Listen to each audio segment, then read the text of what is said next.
እስካሁን ያለውን ሁኔታ እንዴት ተገመግመዋለሁ ወንድም ማለት ቴዲ በአጋጣሚ የመጣው ስለ ፋኖ ነበረ። በእርግጥ አሁን ያሉትኝ እዚሁ እስራኤል ሶልጀር ወታደር ነኝ።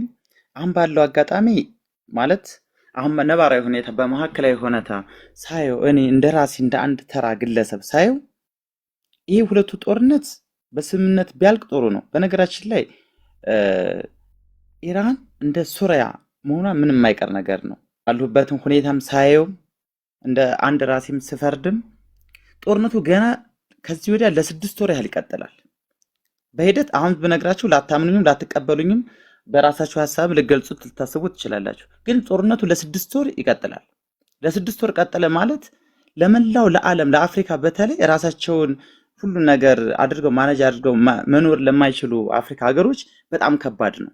ይህን ጦርነት አይደገፍም ምን ጊዜም ቢሆን።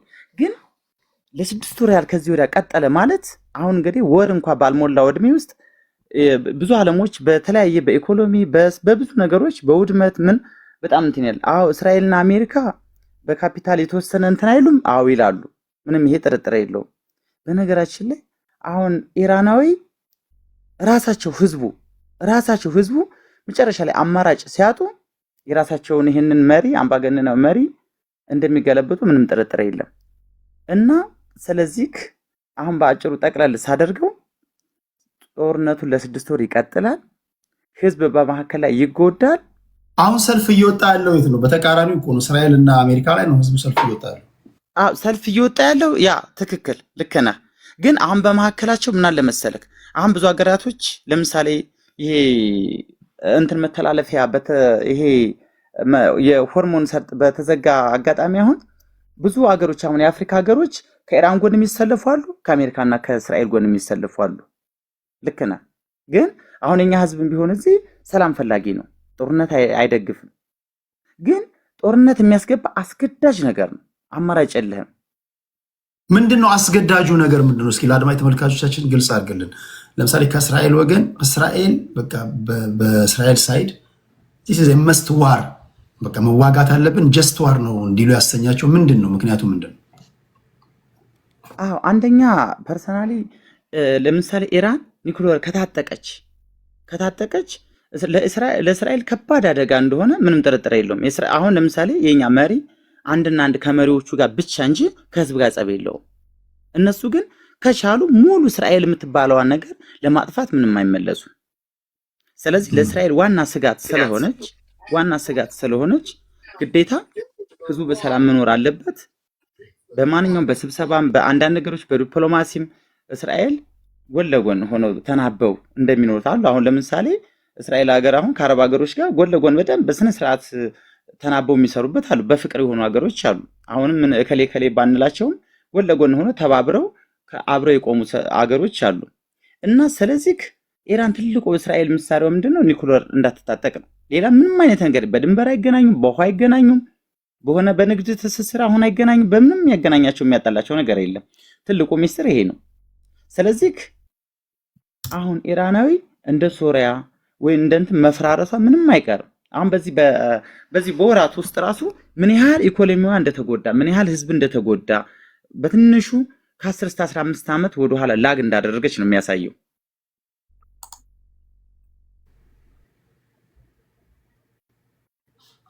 እየሰማን ነው። እና ይህን ይመስለኛል። እስኪ ቀጣይ ላይ ደግሞ አስገባና እስራኤል ኒውክሌር አላት ወይ? እስራኤል ኒውክሌር አላት አይደል? በዓለም አቀፍ ደረጃ ባይታወቅም ግን ኒውክሌር አላት አይደል? ጣቢያ እስከ 4000 ዋሪ ድረስ አላት። እንደ አንድ ተራ ግለሰብ ሚስጥር ማውጣት ብዙም ባልፈልግም እስራኤል አለኝም የለኝም አትልም። በነገራችን ላይ እስራኤል ያው ቴዲ ታውቀዋለህ፣ ከኔ አንደበት ባሰማም ታውቀዋለህ። አይ ፖይንቱ ኦኬ የምህረት ጥያቄ ለማንሳት ነው። እስራኤል ኦኬ አላት፣ ማንም ያውቃል። ኒውክሌር አላት፣ ምንም ጥርጥር የለውም አላት ቴዲዬ። እሺ እስራኤል ኒውክሌር ካላት ኢራንን ሄዶ ኒውክሌር እንዳይኖርሽ ማለት እንዴት ያለ ነገር ነው? ፌር ነው? በጣም ጥሩ ልክ ነህ። አሁን እንግዲህ ፕሮቶኒክ እንኳን ሚሳኤል የተሻለ ዘመናዊ መሳሪያ አመረትኩ እንኳን በምትልበት ጊዜ ሙከራ የምታደርገው እስራኤል ላይ ነው። አየው ቦታ ታርጌት አትመርጥም። በቃ በጥቅሉ ልክ ነህ። አንተ ያልከው ነገር ልክ ነህ። እኔ እያለኝ እሱ አይኖረውም ማለት አይቻልም። ግን ምንም ማድረግ አይቻልም። ይሄ በቃ እንደ ተፈጥሯዊ ነቸር ይመስለኛል ሳስበው ማለት ነውና ኢራንና እስራኤላዊ በታሪክ መሪዎቹ እንትን ማይሉት ስለሆነ ግዴታ ኢራን መታጠቅ የላትም የሚል እምነት አለኝ እኔ ከአንድ ራሴ ግለሰብ ጀምሮ። እሺ ወንድሜ ከልብ እናመሰግናለን። ወደ ጀሚ እንሄዳለን። ጀሚያችን ምን ትላለህ ወንድሜ?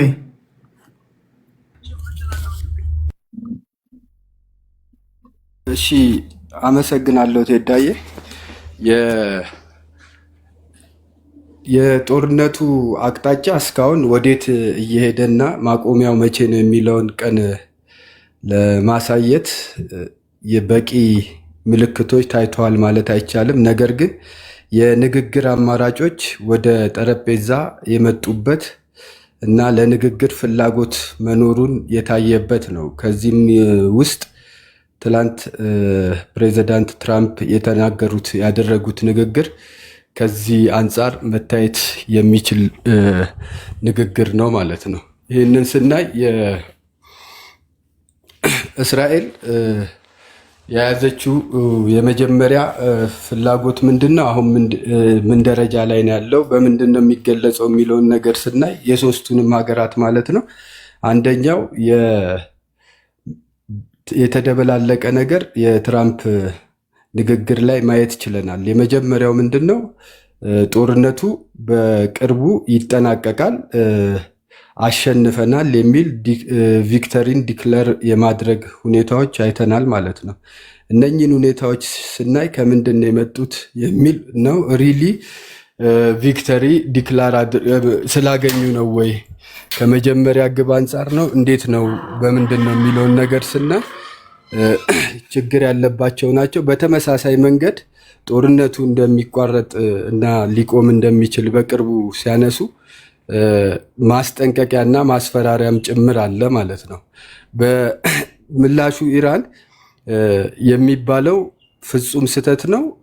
እኔ አልተሸነፍኩም፣ አልተንበረከኩም፣ ጦርነቱ እንዲቀጥል ነው የምፈልገው፣ ከአሜሪካ ጋር የሚደረግ ድርድር እውነታ የሚታመን አይደለም የሚል ያነሳሉ ማለት ነው። ይህንን አንድ ላይ ሰብሰብ አድርገን ስናየው በሁሉም መንገድ እጅ ላለመስጠትና ወደ ድርድር በሚካሄደው ሂደት ውስጥ የበለጠ ጥንካሬ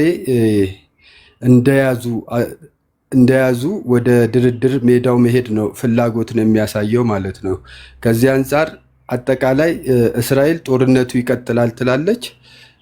በጦርነቱ ዙሪያ ያለውን ትርክት የመገንባትና ቢውልድ የማድረግ ሂደት ነው ሶስቱም ሀገራት እንቅስቃሴ እያደረጉ ያሉት። ምን አይነት ትርክት ነው ቢውልድ እያደረጉ ያሉት?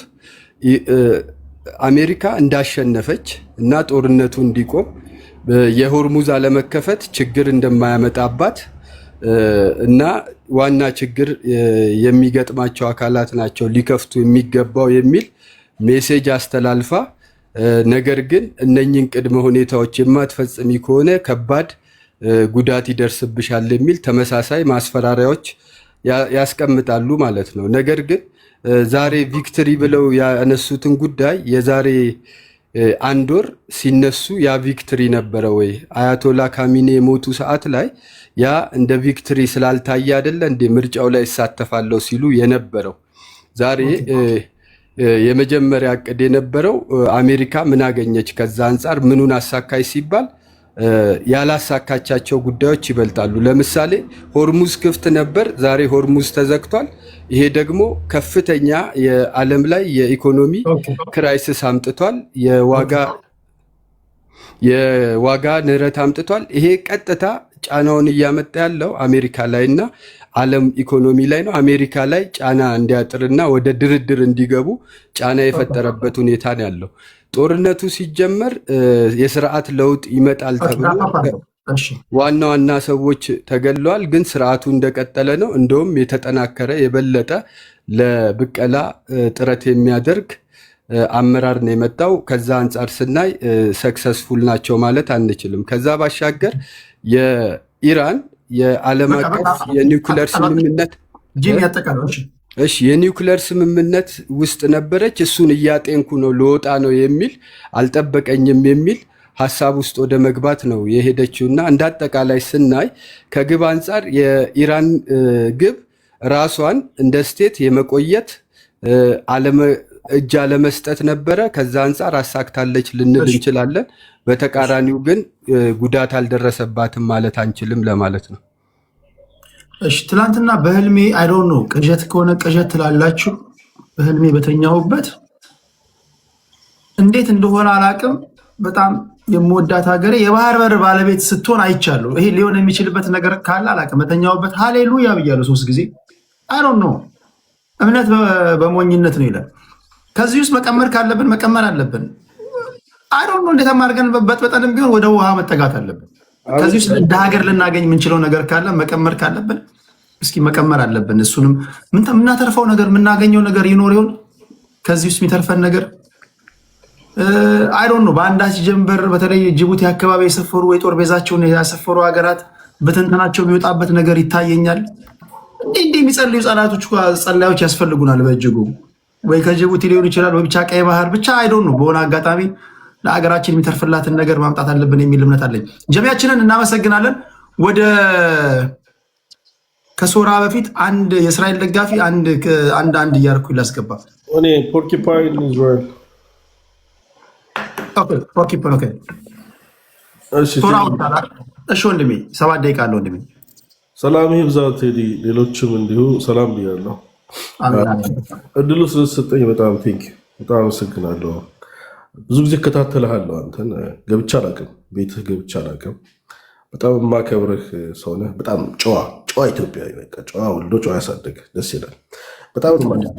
ሲሪየስሊ ይህን ጸባይህን አትቀይር። ብዙዎቹ ያደንቀዋል። ባይ ዘ ወይ አምናት ኦንሊ ዋን እና ወደ ጉዳዩ አጭር አድርገውና ያው ብዙ ሰዎችም ስላሉ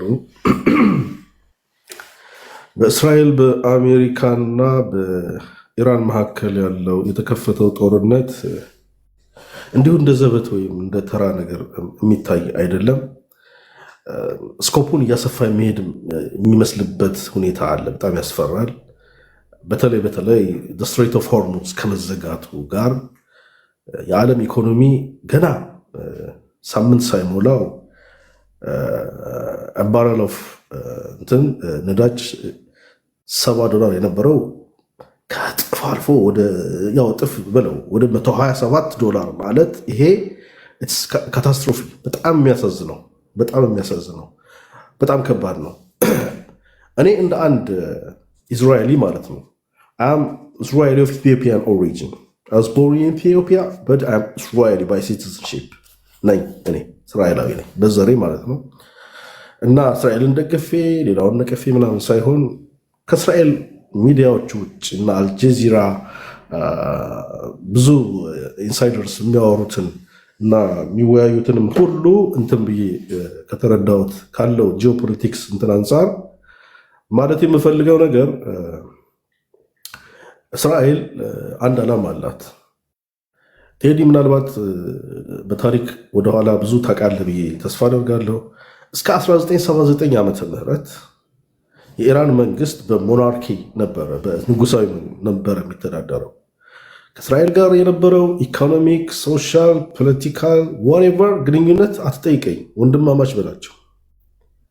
በጣም ወንድማማች ነበሩ። ለምዕራባውያንም በጣም ቅርብና ወዳጅ ነበረ። አሊ ረዛ የሚባለው ማለት ነው። 1979 ላይ ሬቮሉሽን ሆነ። በቃ አብዮት ፈነዳ እንደምንለው የኛ የኃይለ ሥላሴ በ66 እንደፈነዳው ሬቮሉሽን ሆነ። በዚህ ሬቮሉሽን ማን ነው ቦታውን የተቆጣጠረው? የኢስላሚክ ሬቮሉሽን ነው። IRGC የሚባሉት ኢስላሚክ ሪቮሉሽናሪ ጋርድስ ኮርፕስ የሚባሉት ናቸው አሁን የያዙት። እንግዲህ እነሱ ደግሞ በጣም ኤክስትሪሚስት እና ራዲካል ናቸው። ጽንፈኛ በጣም አስተሳሰብ ያላቸው ናቸው። ከእስራኤል ጋር የነበረው ፍቅር ከፍቅር ወደ ከባድ ጥላቻ፣ እንዲያውም እስራኤል የምትባል ሀገር አላቅም እስከ ማለት። ስለዚህ እስራኤል የምትባል ሀገር should be wiped off the face of the earth, not only the map but from the face of the earth we have to destroy it ብለው ምለው ተገዝተው የተነሱ ሰዎች ናቸው። ይሄን ልብ እያላችሁ በእውር ጥላቻ እስራኤል እንደዚህ ናት ምናምን ተውትና በእውቀት እናወራ። አህመዲነጃድ የሚባለው ሶስተኛው ነው ምናምን ፕሬዚዳንት ከአብዮቱ ፍንዳታ በኋላ ባገኘው አጋጣሚ ነው የምልህ። ይሄ አይኑ ደቀቅ ያለ ፕሬዚደንት የምታስታውሰው ከሆነ አህመዲነጃድ ይባላል። ፓርላማም ገባ፣ ቢሮ ውስጥም ሆነ በቃ ምን ጊዜ የሚለው ምንድን ነው? Israel should be wiped off the map, not only the map, from the face of the earth. ሁሌ ነው የምልህ። በፋርስ ቋንቋ በራሱ በጣም ይሄን ነገር እስራኤል ዘብራስ ትከታተል ነበር፣ ምንም አላለችም። ስለዚህ ቀጠሉና ወደ ምን ሄዱ? ወደ ዩራኒየም ኤንሪችመንት ገቡ። በጣም ጥሩ። ሲጠየቁ ይሄ ነገር ምንድን ነው? IAEA ኢንተርናሽናል አቶሚክ ኤነርጂ ኤጀንሲ ምንድን ነው? እኛ ለሰላማዊ ኤሌክትሪሲቲ ጀነሬት ለማድረግ ለሀገሪቱ ኢንዱስትሪ እና ምናምን በኃይል ራሳችን ለመቻል ነው፣ በቃ በኤነርጂ ሰፊሽንት ለመሆን ነው አሉ ነው። ኦኬ። ስለዚህ በየዓመቱ ኢንስፔክት እናደርጋለን። ለማንኛውም ተስማማች።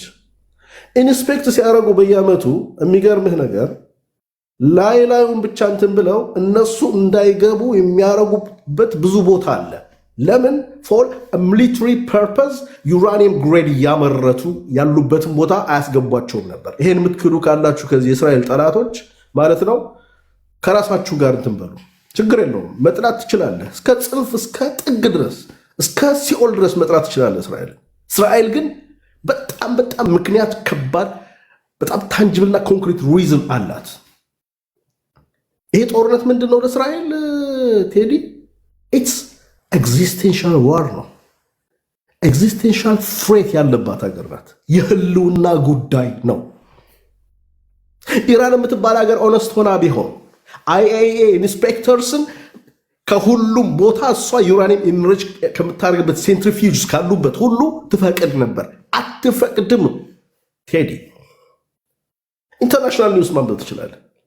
IAEA ሁሌ ዋርኒንግ ይሰጣል። እነዚህ ሰዎች አትገቡም ካሉበት ቦታ አካባቢ አፈር ወስደን ኤግዛምን ስናደርግ ምን እናገኛለን አሉ? የዩራኒየም ትሬስ እያገኘን ነው እና ከውስጥ የሚሰሩትን አናውቅም፣ አትግቡ ተብለናል። እነዚህ ሰዎች ቦምቡን ይዘው እኛ ማጥፋት ብቻ ነው አለማቸው። ዛትሴ ስለዚህ የስትሬት ኦፍ ሆርሙዝ መዘጋት ባይ ዘ ዌይ ቴዲ ኢትስ ናን ኦፍ ኢስራኤልስ ቢዝነስ። በኤነርጂ ሰፊሽንት መሆን ትችላለች አላት፣ ጋዝ ምናምን አላት፣ ችግር የለም። ለግብፅም ራሱ ትሸጣለች የምታውቀው ከሆነ።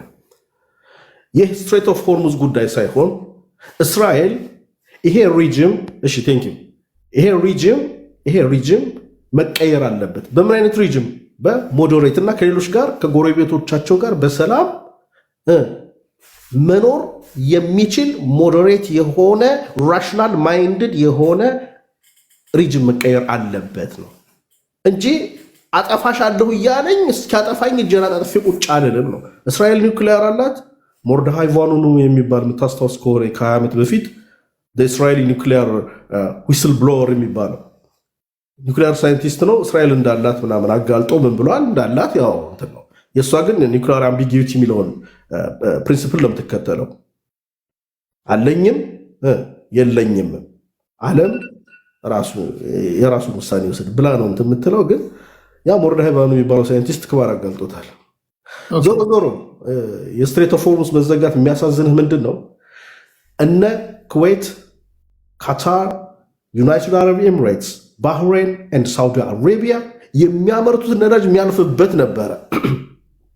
የእነሱንም ኤርቤዝ እነሱ ውስጥ ያለውን የአሜሪካን ኤርቤዝም እየመታች ነው። በጣም እየደበደበች ነው ያለችው። ብዙ አውድማለች ኢራን እና ባጭሩ እኔ እስራኤልን ወክዬ ስላስገባኝ በጣም አመሰግናለሁ። የእስራኤል ዓላማ ወታደራዊ ቤዞቿን እዛ ያለችው ምታቱ ትክክል ነው ትክክል አይደለም ብለህ የምታስበው ከኢራን ፖይንት ኦፍ ቪው ከራሳቸው ፐርስፔክቲቭ? ከኢራን ፖይንት ኦፍ ቪው አሜሪካ እሷን እየመታቻት ስለሆነ አንተ የሆነ ጠላት አንተን እየመታህ የእሱን አሴትስና ወይም እሱን ካገኘኸው ደስ ይላል።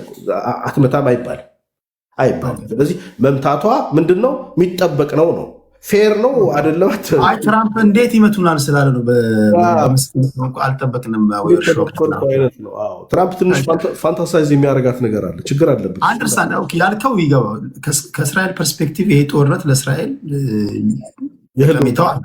አሁን የምናየው ደግሞ ከአሜሪካኖች አኳያ ለአሜሪካን ምን አይነት ጥቅም ይዞ ሊመጣ ይችላል? ምክንያቱም እንዲያው ለአሜሪካኖች እንዲያው ሌሎቹ ሀሳብ ቢሰጡ፣ ምክንያቱም እኔ ራሱ ስጋት ስላለብኝ ነው። የህልውና ኤግዚስቴንሻል ፍሬት ስላለን ነው። እነዚህ ሰዎች ቦምቡን ያመረቱ ቀን ወደኛ እንደሚተኩሱ ቴዲ ሃቭ ኖ ዳውት ዶንት ቢ ዳውትፉል አሹር ዩ። ያ ስለሆነ የእስራኤል ጦርነት ጀስቲፋይድ ነው ብዬ ማስብ ሰው ነኝ። ቴንክ ዩ በጣም አመሰግናለሁ ቴዲ፣ በጣም አመሰግናለሁ። ሌሎችን ሰማና ምን ላይ ይሰጣል? ችግር የለውም። እሺ ቴንክ ዩ ከልብ አመሰግናለሁ። ሶራ ወይስ ዋንጋሪ? እሺ ዋንጋሪ። ኦኬ የአሜሪካን የዛሬ ዓመት አካባቢ ያወጣው የውጭ ጉዳይ የሴኩሪቲ ፖሊሲ ታስታውሳላችሁ? በሴፕተምበር ኦክቶበር 2025 ላይ ያወጣው ነበረ። ሁለት ትልልቅ ግቦች አስቀምጧል እዛ ላይ። አንደኛው የአሜሪካንን የኒውክለር ዲፌንስ ሲስተም በዓለም አንደኛ ማድረግ ነው የሚል ነው። ሁለተኛ ኢኮኖሚዋን በተለይ በቴክኖሎጂ በኤአይ ያለውን የገልፍን ከነዳጁ በተጨማሪ መቆጣጠር ነው የሚላለው። በተለይ በአረብ ሀገሮችን አስመልክቶ ገልፍ ሀገራቶችን አስመልክቶ ያስቀመጠው የውጭ ጉዳይ የሴኩሪቲ ፖሊሲዋን በሚመለከት ማለት ነው። እንግዲህ አሁን ይሄ ጦርነት ምንድነው ያመጣው ብለህ ስትመለከት ያመጣው ካየ የአሜሪካ የዲፌንስ ሲስተም በተለይ የሚሳኤል ዲፌንስ ሲስተም ሞደርን የሆነውን ይህን የዲፌንስ ሲስተምን በማጠናከርና በቴክኖሎጂ ዘርፍ ያለውን የኢኮኖሚ በሞኖፖል በመያዝ የአሜሪካን አንደኝነት አስቀጥላለሁ፣ የአሜሪካን ኢንተረስት ፊት የሚመጣውን በሙሉ አጋድማለሁ፣ ከዚህ በኋላ በተለመደው ግሎባል ኦርደር አንቀጥልም፣ እኛ የምንከተለው ከዚህ በኋላ የአሜሪካን ጥቅም ብቻ በማስቀደም ነው በሚል ነበር የገቡበት። አሁን ግን ሁለቱን ነው ሉዝ ያደረገችው። ዲፌንስ ሲስተሟን ሉዝ አድርጋለች። አዘ ሴም ታይም አሁን ቅድም አንተ ያልከው በገልፍ ሀገራቶች ያሉ አሜሪካ ነክ የሆኑ የኤአይ የማይክሮሶፍት ኤኒዌይ የቴክኖሎጂካል የኢኮኖሚክ ሴክተር ላይ የአሜሪካን ኢኮኖሚ ሰብሲዳይዝ የሚያደርገውን የአሜሪካን ኢኮኖሚ ሞተር የሆነውን ክፍል በሙሉ ትምህርት ቤትን በለው ምንም በለው አወድማለሁ ብላለች። ታወድማለችም ደግሞ ጀምራለች፣ ዱባይ ውስጥ ጀምራለች። ይሄ በገልፍ ሀገራት ያሉትን የአሜሪካን ትልቅ የአሜሪካን የጦር ጣቢያ ዲፌንድ ማድረግ አልቻለችም። ዲፌንስ ሲስተማ ዜሮ ሆኗል ማለት ነው። ይህም የሚነግር ነገር አለ። እንግዲህ ቅድም አንድ ወንድሜ ሲያወራ እቅዱ ይሄ ስትሬት ሆርሙዝ መዘጋቱ ማንም የሚጠብቀው ነገር አይደለም። ግን እዚች ጋር አንድ ግልጽ ያልሆነና ድብቅ አጀንዳ ያላቸው መሆኑን ትመለከታለህ። አሁን ከሁሉም ነገር አንዳንድ ነገሮች የሚወጡት ነገር ስትመለከት የሆርሙዝን መዘጋት አሜሪካም እስራኤልም ትፈልጋለች። ምንድነው እቅዳቸው? ቁጥር አንድ እቅዳቸው የነዚህ የገልፍ ስቴትስ የነዳጅ ምርት በሙሉ በእስራኤል ወደብ በኩል በፓይፕላይን መጥቶ የገልፍ ስቴቶችን ኢኮኖሚ መቆጣጠር ቁጥር አንድ የእስራኤልና የአሜሪካ ኢኮኖሚክ ግብ ነው አንዱ። አሁን ካርታዎች መውጣት ጀምረዋል። ልብ ብላችሁ ከሆነ ከሳውዲ አረቢያም ብቻ እዛ ገልፍ ስቴት ላይ ያለ የነዳጅ ምርቶች በፓይፕላይን እንደ ሆርሙዝ በግድ በመርከብ ጭነ መሄድ አያስፈልግም። በፓይፕላይን አምጥታ በራሷ ወደብ ዘሆል የገልፍን የነዳጅ ምርቶች በመቆጣጠር የኢኮኖሚውን የበላይነት ከአሜሪካ ጋር በመተባበር መቆጣጠር እቅዳቸው እንደሆነ ታያለ። ለምሳሌ ይህም ማረጋጫው ምንድን ነው? ለምሳሌ በዛሬው ቀን 34 የአውሮፓ ሀገራቶች ዛሬ ተሰብስበዋል። 34 እንግሊዝን ጨምሮ 34ቱ የሚወያዩት የኢራን ተወካይ ባለበት ዛሬ አሁን እየተወያዩ ያሉት እንዴት አድርገው 34ቱ የሆርሙዝን እንድትከፍትላቸው እሷም ደግሞ ቀረጥ ለመሰብሰብ ግብ አድርጋለች። $100 ቢሊዮን አኑዋሊ ለመሰብሰብ ግብ አድርጋለች። ይህንን የሚተባበሩት እንዲያልፉ ክፍያውም ፔትሮ ዶላሩ ቀንትቶ ፔትሮ ዩዋና ሌሎች የአገራቶችን ገንዘብ እንዲሆን ድርድር ጀምረዋል። ይህ የሚያሳይ አሜሪካ ለዌስተርነርስ በዛ ሴኩሪቲ ዶኩመንቷ ላይ በያዘችው ዌስተርነርስ ደክመዋል፣ የራሳቸውን እንትን ገለዋል፣ ኮሎኒያሊዝም ያመጣላቸውን አባቶቻቸው የሰሩትን ልጆቻቸው አፍርሰውታል፣ እነዚህ አይረቡም፣ ግን እኛን ኢኮኖሚያችን እንዲጨምር እነሱን ማገዝ አለብን ብለው የጻፉትን ፍሬንድሺፕ አሁን አይሶሌት ነው የሆነችው። አይተህ ከሆነ አይሶሌት እናጠነክረዋለን ብለው ነበር የሚለው። አሁንም እዚህ ላይ የአሜሪካ ውጭ ጉዳይ በአንድ ዓመት እንትን ውስጥ ፌል ነው ያደረገው። እንግሊዝን የመሰለ ወዳጇን ሉዝ አድርጋለች። አውሮፓውያኖች ሉዝ አድርገዋል። ዘሆል ኢራንና እዚህ ማለት ራሽያና ማነው ቻይናና ፓኪስታን የድርድር ሀሳብ አቅርበዋል። በድብቅ የተደበቀ ድርድር አቅርበውላቸዋል። ዜናውን ተመልክተው ከሆነ ቴዲ ከዚህ ዝርዝር ውስጥ ቻይና በሚፈልገው መልኩ ሄደ ማለት ነው። ምን ነበር? ፔትሮ ዩዋን ነው። ፔትሮ ዶላርን በፔትሮ ዩዋን መቀየር ነው የተፈለገውና ውጤቱን ዝም ብለህ ካየኸው ውጤቱን እንግዲህ ወር እንኳን ሳይሞላው ማለት ነው ወር እንኳን ሳይሞላው የአሜሪካን ኢኮኖሚ ሞተር የሆነው የገልፍ ስቴት ኢኮኖሚ በ200 ቢሊዮን ዶላር ከስሯል። ይሄ ገንዘብ አሜሪካን ኢኮኖሚ ውስጥ ነበር ኢንቨስት የሚሆነው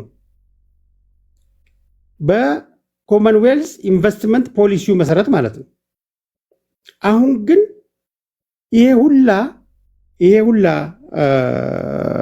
ስላልሰራ በአጭሩ ኢራን የብሪክስ አባል ናት። የነ ቻይና የነ ራሽያ ወዳጅ ናት። ስለዚህ ጌሙን ወደዚህ ማገለባበጥ ነው። አስፈራራንም። ሹሜም ትናንትና እንዳለው አሜሪካ አሸንፋለች እንዳለው እንደሚፎከረው አይደለም።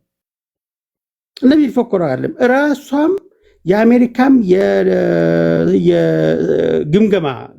ግምገማዋ ስሁት እንደነበረ በዘበዛ የሆነው ትራምፕ በዚህ ምክንያት 10 ጊዜ ጠዋት የተናገረውን መመሪያ ከሰዓት ያፈርሳል።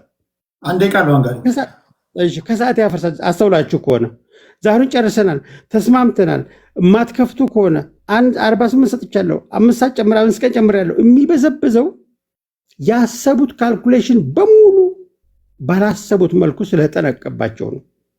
ሁል ጊዜ በእረኛው መትቼ በጎቹን በትናለው ብለው የሚለው የሁል ጊዜ ዘፈናቸው አልሰራ ብሎ በጎቹ እረኛውን ሲመቱ በጎቹም እረኛ ሆኗል በሙሉ።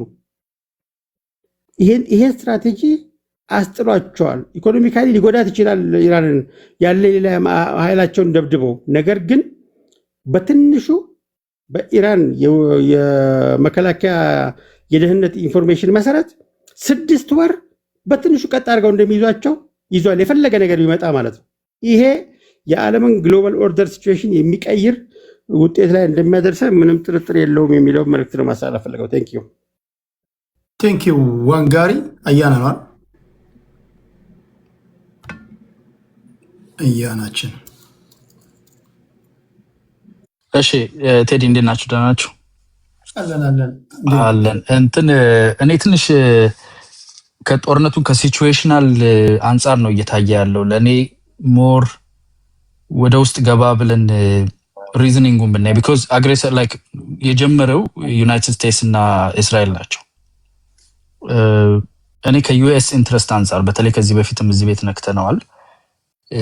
ይሄ ፓክስ አሜሪካና የሚባለው ወይም የዩኒፖላሪቲ እየተሸረሸረ መሄዱ ኮመን ኖሌጅ ሆኗል። ማለት አንድ ሀገር ሌላ ሀያል ሆኖ የሚገዛበት ዓለም ከመሆን ሊቀየር አፋፍ ደርሶ ያለበት ሁኔታ ላይ ነው ያለው። አሜሪካውያኑ ይህንን በደንብ ይገመግማሉ። እነሱ እንደ ግሎባል ሳውዝ ውስጥ እንዳለ ነው እንደ ሀገር ወይም እንደ ሰብሳሃራ ነገሮች ለ5 ዓመት ለ10 ዓመት አይደለም እቅድ የሚያወጡት። የ100 ዓመት የ200 ዓመት እቅድ ነው የሚያወጡት። በዚህ እቅዳቸው ውስጥ እያጡት ያሉትን ነገር ያውቃሉ። የዶላር ዶሚናንስን ወይም ዶላር የዓለም አቀፍ መገበያያ መሆኑን እያጡ ነው። ዶላር በሲልቨር ነበር ባክ የሚደረጉ፣ መጀመሪያ በወርቅ ነበር፣ ከዛ በብር ነበር። ከዛ ሁለቱንም አንስተውት ዶላር ባክ የሚደረገው በአሜሪካ ጦር ኃይልና በዓለም ላይ ባላቸው ኢንፍሉዌንስ መሆን ጀመረ። ያ ኢንፍሉዌንስ እየላላ ከሄደ ዶላርን ኢዚሊ ሪሙቭ መደረግ ይችላል። ዲዶላራይዜሽን የሚባለው ማለት ነው። ዲዶላራይዜሽን አይኑን አፍጥጦ እየመጣ ነው። ፔትሮ ዶላር ኦፍ ኮርስ ኢንፍሉዌንሱን ለመቀነስ ብዙ ነገር ተሰርቷል። ሊኩዊዴሽን ሙቭ አድርገዋል። ኢኮኖሚው በጣም ተይዞበት የነበረው አሁን ከ7% በላይ የኤነርጂውን ሼር እንዲይዝ ተደርጓል። ብዙ የተሰሩ ስራዎች አሉ። ስቲል ፔትሮ ዶላር ግን ማተር ያደርጋል። ዲዶላራይዜሽን ሲሪየስ ትሬት ነው። በዛ ላይ እንደነ ኢራን አይነት ግልጽ የሆነ አንታይ አሜሪካን አቋም ያለው ሀገር ኒውክሊየር ዲቨሎፕ እስከማ እያያችሁ ነው እንግዲህ ማየታቸውን በቀላሉ ተደብድቦ የሚፈርስ እንዳልሆነ የራሳቸው ደግሞ ተላላኪ የሆኑና ሰብሲዲያሪ የሆኑ ነን ስቴት አክተሮች እንዳሏቸው ይታወቃል። ከሌሎች ሀገራትም ጋር በመሬት ስር ትስስር አላቸው። ኢቨን ኤምባርጎ እየተደረገባቸው ሪሶርሳቸው በጣም ሃይ ስለሆነ ትራክ የማይደረጉ መርከቦችን ተጠቅመው ነዳጅ ያዘዋውራሉ ዓለም ላይ። ከራሽያ እና ከቻይና ጋር ልዩ የሆነ ግንኙነት አላቸው። ሶ at the heart the core of de-dollarization the core of dethroning እነሱ ናቸው ያሉት። ዙፋኑ ላይ ንጉሱን የመጣል ሂደት ውስጥ መሃሉ ላይ ያለው ኢራን ነው። ለዛ ቅርብ የሆነው ደግሞ ዳይሬክት ትሬት የሚሆነው በቀጥታ ሊዋጋ የሚችል በጣም በሚሊተሪ ማይቱ እስራኤላውያን እዚህ ውስጥ አይ ቲንክ በትውልድ ኢትዮጵያውያንነት የእስራኤል ተወላጆች የእስራኤል ዜጎችም አሉ እዚህ ውስጥ ብያስባለሁ። በጣም ሚሊተሪ የሆነ ስትራክቸር ነው ያለው። ህዝቡ ያውቃል፣ የነቃ ነው፣ ብዙ ወታደር ነው፣ የሚደበቅበት ምሽግ ነው ሀገሩ ራሱ። በእያንዳንዱ ቢልዲንግ በእያንዳንዱ ቦታ ኒውክሊየር ፓወር የታጠቁት ከአሜሪካ ነው። እንደዛ አይነት ሳተላይት ዩኤስ ማለት ትችላለህ። እስራኤል ባለችበት ሲቹዌሽን ይሄንን ሁለቱን ተጠቅሞ የዶላርን የበላይነትና የአሜሪካንን የሌላ ያለነት ቦታ ላለመልቀቅ የሚቀጥሉትን 100 ዓመታት ምን መደረግ ነው ያለበት ነው። ይሄንን ለማድረግ ትልቁ ነገር መላውን ዓለም ዝቅ ማድረግ ነው። ኢራንን ብቻ አይደለም። ኢራን አደ ሂንጂንግ ፖይንት የሚባለው መተሳሰሪያ አጥንቱ ጅማቱ ሆና ሳለች ሌላው ዓለም ግን ተያይዞ ከፍ እያለ መምጣቱ አሜሪካን ከስልጣኑ ከዛ ሌላ ያለነቱ የማውረድ ሂደት ስለፈጠረ ኢራንን በመምታት ውስጥ ባይዘው አሜሪካ የነዳጅ ውድነት ምናምን የምንለው ነገር አፌክት ያደርጋል። ግን ሌላውን ዓለም እንደነ ኢትዮጵያ አይነት አፌክት እንደሚያደርገው አፌክት ያደርጋል። እዚህ አሜሪካ ላይ በጣም የራሱ ሪሶርስ አለው፣ ያላወጣው ነዳጅ አለው፣ ትልቅ ኮንቲኔንታል ነው፣ ሃይ ሪሶርስ ነው። ቅርብ ካሉ ጎረቤቶቹ ነው ትልቁ ግብይቱ ያለው። ስለዚህ ዓለም እንዳለ ላይ ያለው ይሄ ተሳስሮ አሜሪካን ሌላ አያልነቷን የብዝሃ ሌላ አያልነትን ሊፈጥር ያለው እንዲቀንስ ኢራን እንዳትነሳ አድርጎ መስበር ነው አንደኛው። ኢሜጆቻቸውን ኪ የሆኑ ፌሶችን መምታት ነው። ትስስሮቹ ብዙዎቹ ተመተዋል። ቲሩን መተውታል ከመሪው ጀምሮ። አንድ ጦርነት ላይ እኮ አንተ መሪህ እንኳን መገደል መማረክ ራሱ እኮ ትልቅ ጀነራል ትልቅ ከባድ ነገር ነው። የሀገርህ መሪ እኮ ነው የተመታው። የሀገርህ መሪ ብቻ ሳይሆን ወታደራዊ መሪ የሚኒስቴር አይነት እጭድ አድርጎ የሚገል ጦርነት ስታደርግ ፖለቲካሊ አውድመዋል። ኢንፍራስትራክቸራሊ እያወደሟቸው ነው። መሳሪያቸውን ስታክፓይላቸውን አፌክት እያደረጉ ነው። ኒውክሊየር ዲቨሎፕ የማድረግ አቅማቸውን እያወረዱ ነው። ከዛ በላይ ግን ከነሱ ጋር ተሳስሮ ሊያድጉ የሚችሉ አገሮችንም እያዳከሙ ነው። ነዳጅ ተጠቃሚ የሆኑ በቀጥታ ባይደግፉም በዚህ ሁሉ የዓለም መበልጸግ ውስጥ አብረው አሜሪካን እየተፎካከረ ያለውን ዓለም ወደ ስር ዝቅ ያደርጋል። ይሄ ነገር አትሬሽን ውስጥ ይከታሉ። ከዚህ በፊት ተናግረዋል። ሰከንደሪ እና ፈርስት ፕራይመሪ ሴኮንደሪ የሚባሉ ስፒልኦቨሮች ኦልሬዲ አይተናቸዋል። አንደኛው የመጀመሪያው ስፒልኦቨር ስትሬት ኦፍ ሆርሙዝ ነው። ኢኮኖሚክ ስፒልኦቨሩ ዓለምን እንዳለን ወደታች የሚጎትተው አሜሪካ ላይ ያለው ኢፌክት ሚኒማል ነው። ሰከንደሪ ስፒልኦቨሩን ኮንትሮል የሚያደርጉ እንደነ ኢትዮጵያ ያሉ ሌሎችም ሀገሮችን አስተሳስረዋል። ኢብራሂም አኮርድ ውስጥ ብዙ ሀገሮችን አስገብተዋል። ሶ አንታይ ዩኤስ ሴንቲመንት አንታይ ዌስተርን ሴንቲመንትን ኮንትሮል አድርገህ የዓለም አቀፍ እድገትን ደግሞ መግታት የምትችል ይሄን ግሽበቱን ማለት ነው ገተህ የአሜሪካን ልዩነት ማስፋት የምትችልበት ዋር ኦፍ አትሪሽን ከፈጠርክ አረቦቹና ኢራኖቹ መሀል ያለውን ትስስር ካፈረስክ ጠላት አድርገዋቸዋል። አሁን ራሳቸው አረቦቹ ያላቸው አቅም አምርቶ መኪና መግዛት አርምቶ ምናምን ከማለት ዓለምን አፌክት ወደ ማድረግ ሄደው ነበር። ሳውዲ እና ዩኤኢ ወሳኝ ናቸው። ይሄን እዚህ ላይ ማየት እንችላለን። ድሮ የሚታወቁት ሳውዲዎቹ በግመል ከመሄድ ከፍየል ከምናምን ጋዝ ነግደው ወጥተው ፖርሼ መንዳት መርሴዲስ፣ ከዛ በኋላ ላምበርጊኒ፣ ከዛ ትልልቅ ፎቅ፣ ከዛ ትልልቅ የቢዝነሶች አሁን ዓለም ላይ ዞረው ወደቦችን ወደ መግዛት የዓለም ሀገራትን አፌክት ወደ ማድረግ ወደ ሚድል ፓወርነት ተነሱ። ይሄንን ወደ ታች የሚያረግብ ጦርነት ነው፣ ርቀቱን የሚያሰፋ ጦርነት ነው እና በዛ ደረጃ ስናየው አሜሪካውያኑ ዛሬ ተሸነፈ አሸነፈ የሚባል እሺ፣ ተሸነፈ አሸነፈ የሚባለውን እኛ እዚች ጋር ያለችዋን ተኩስ ነው የምናየው።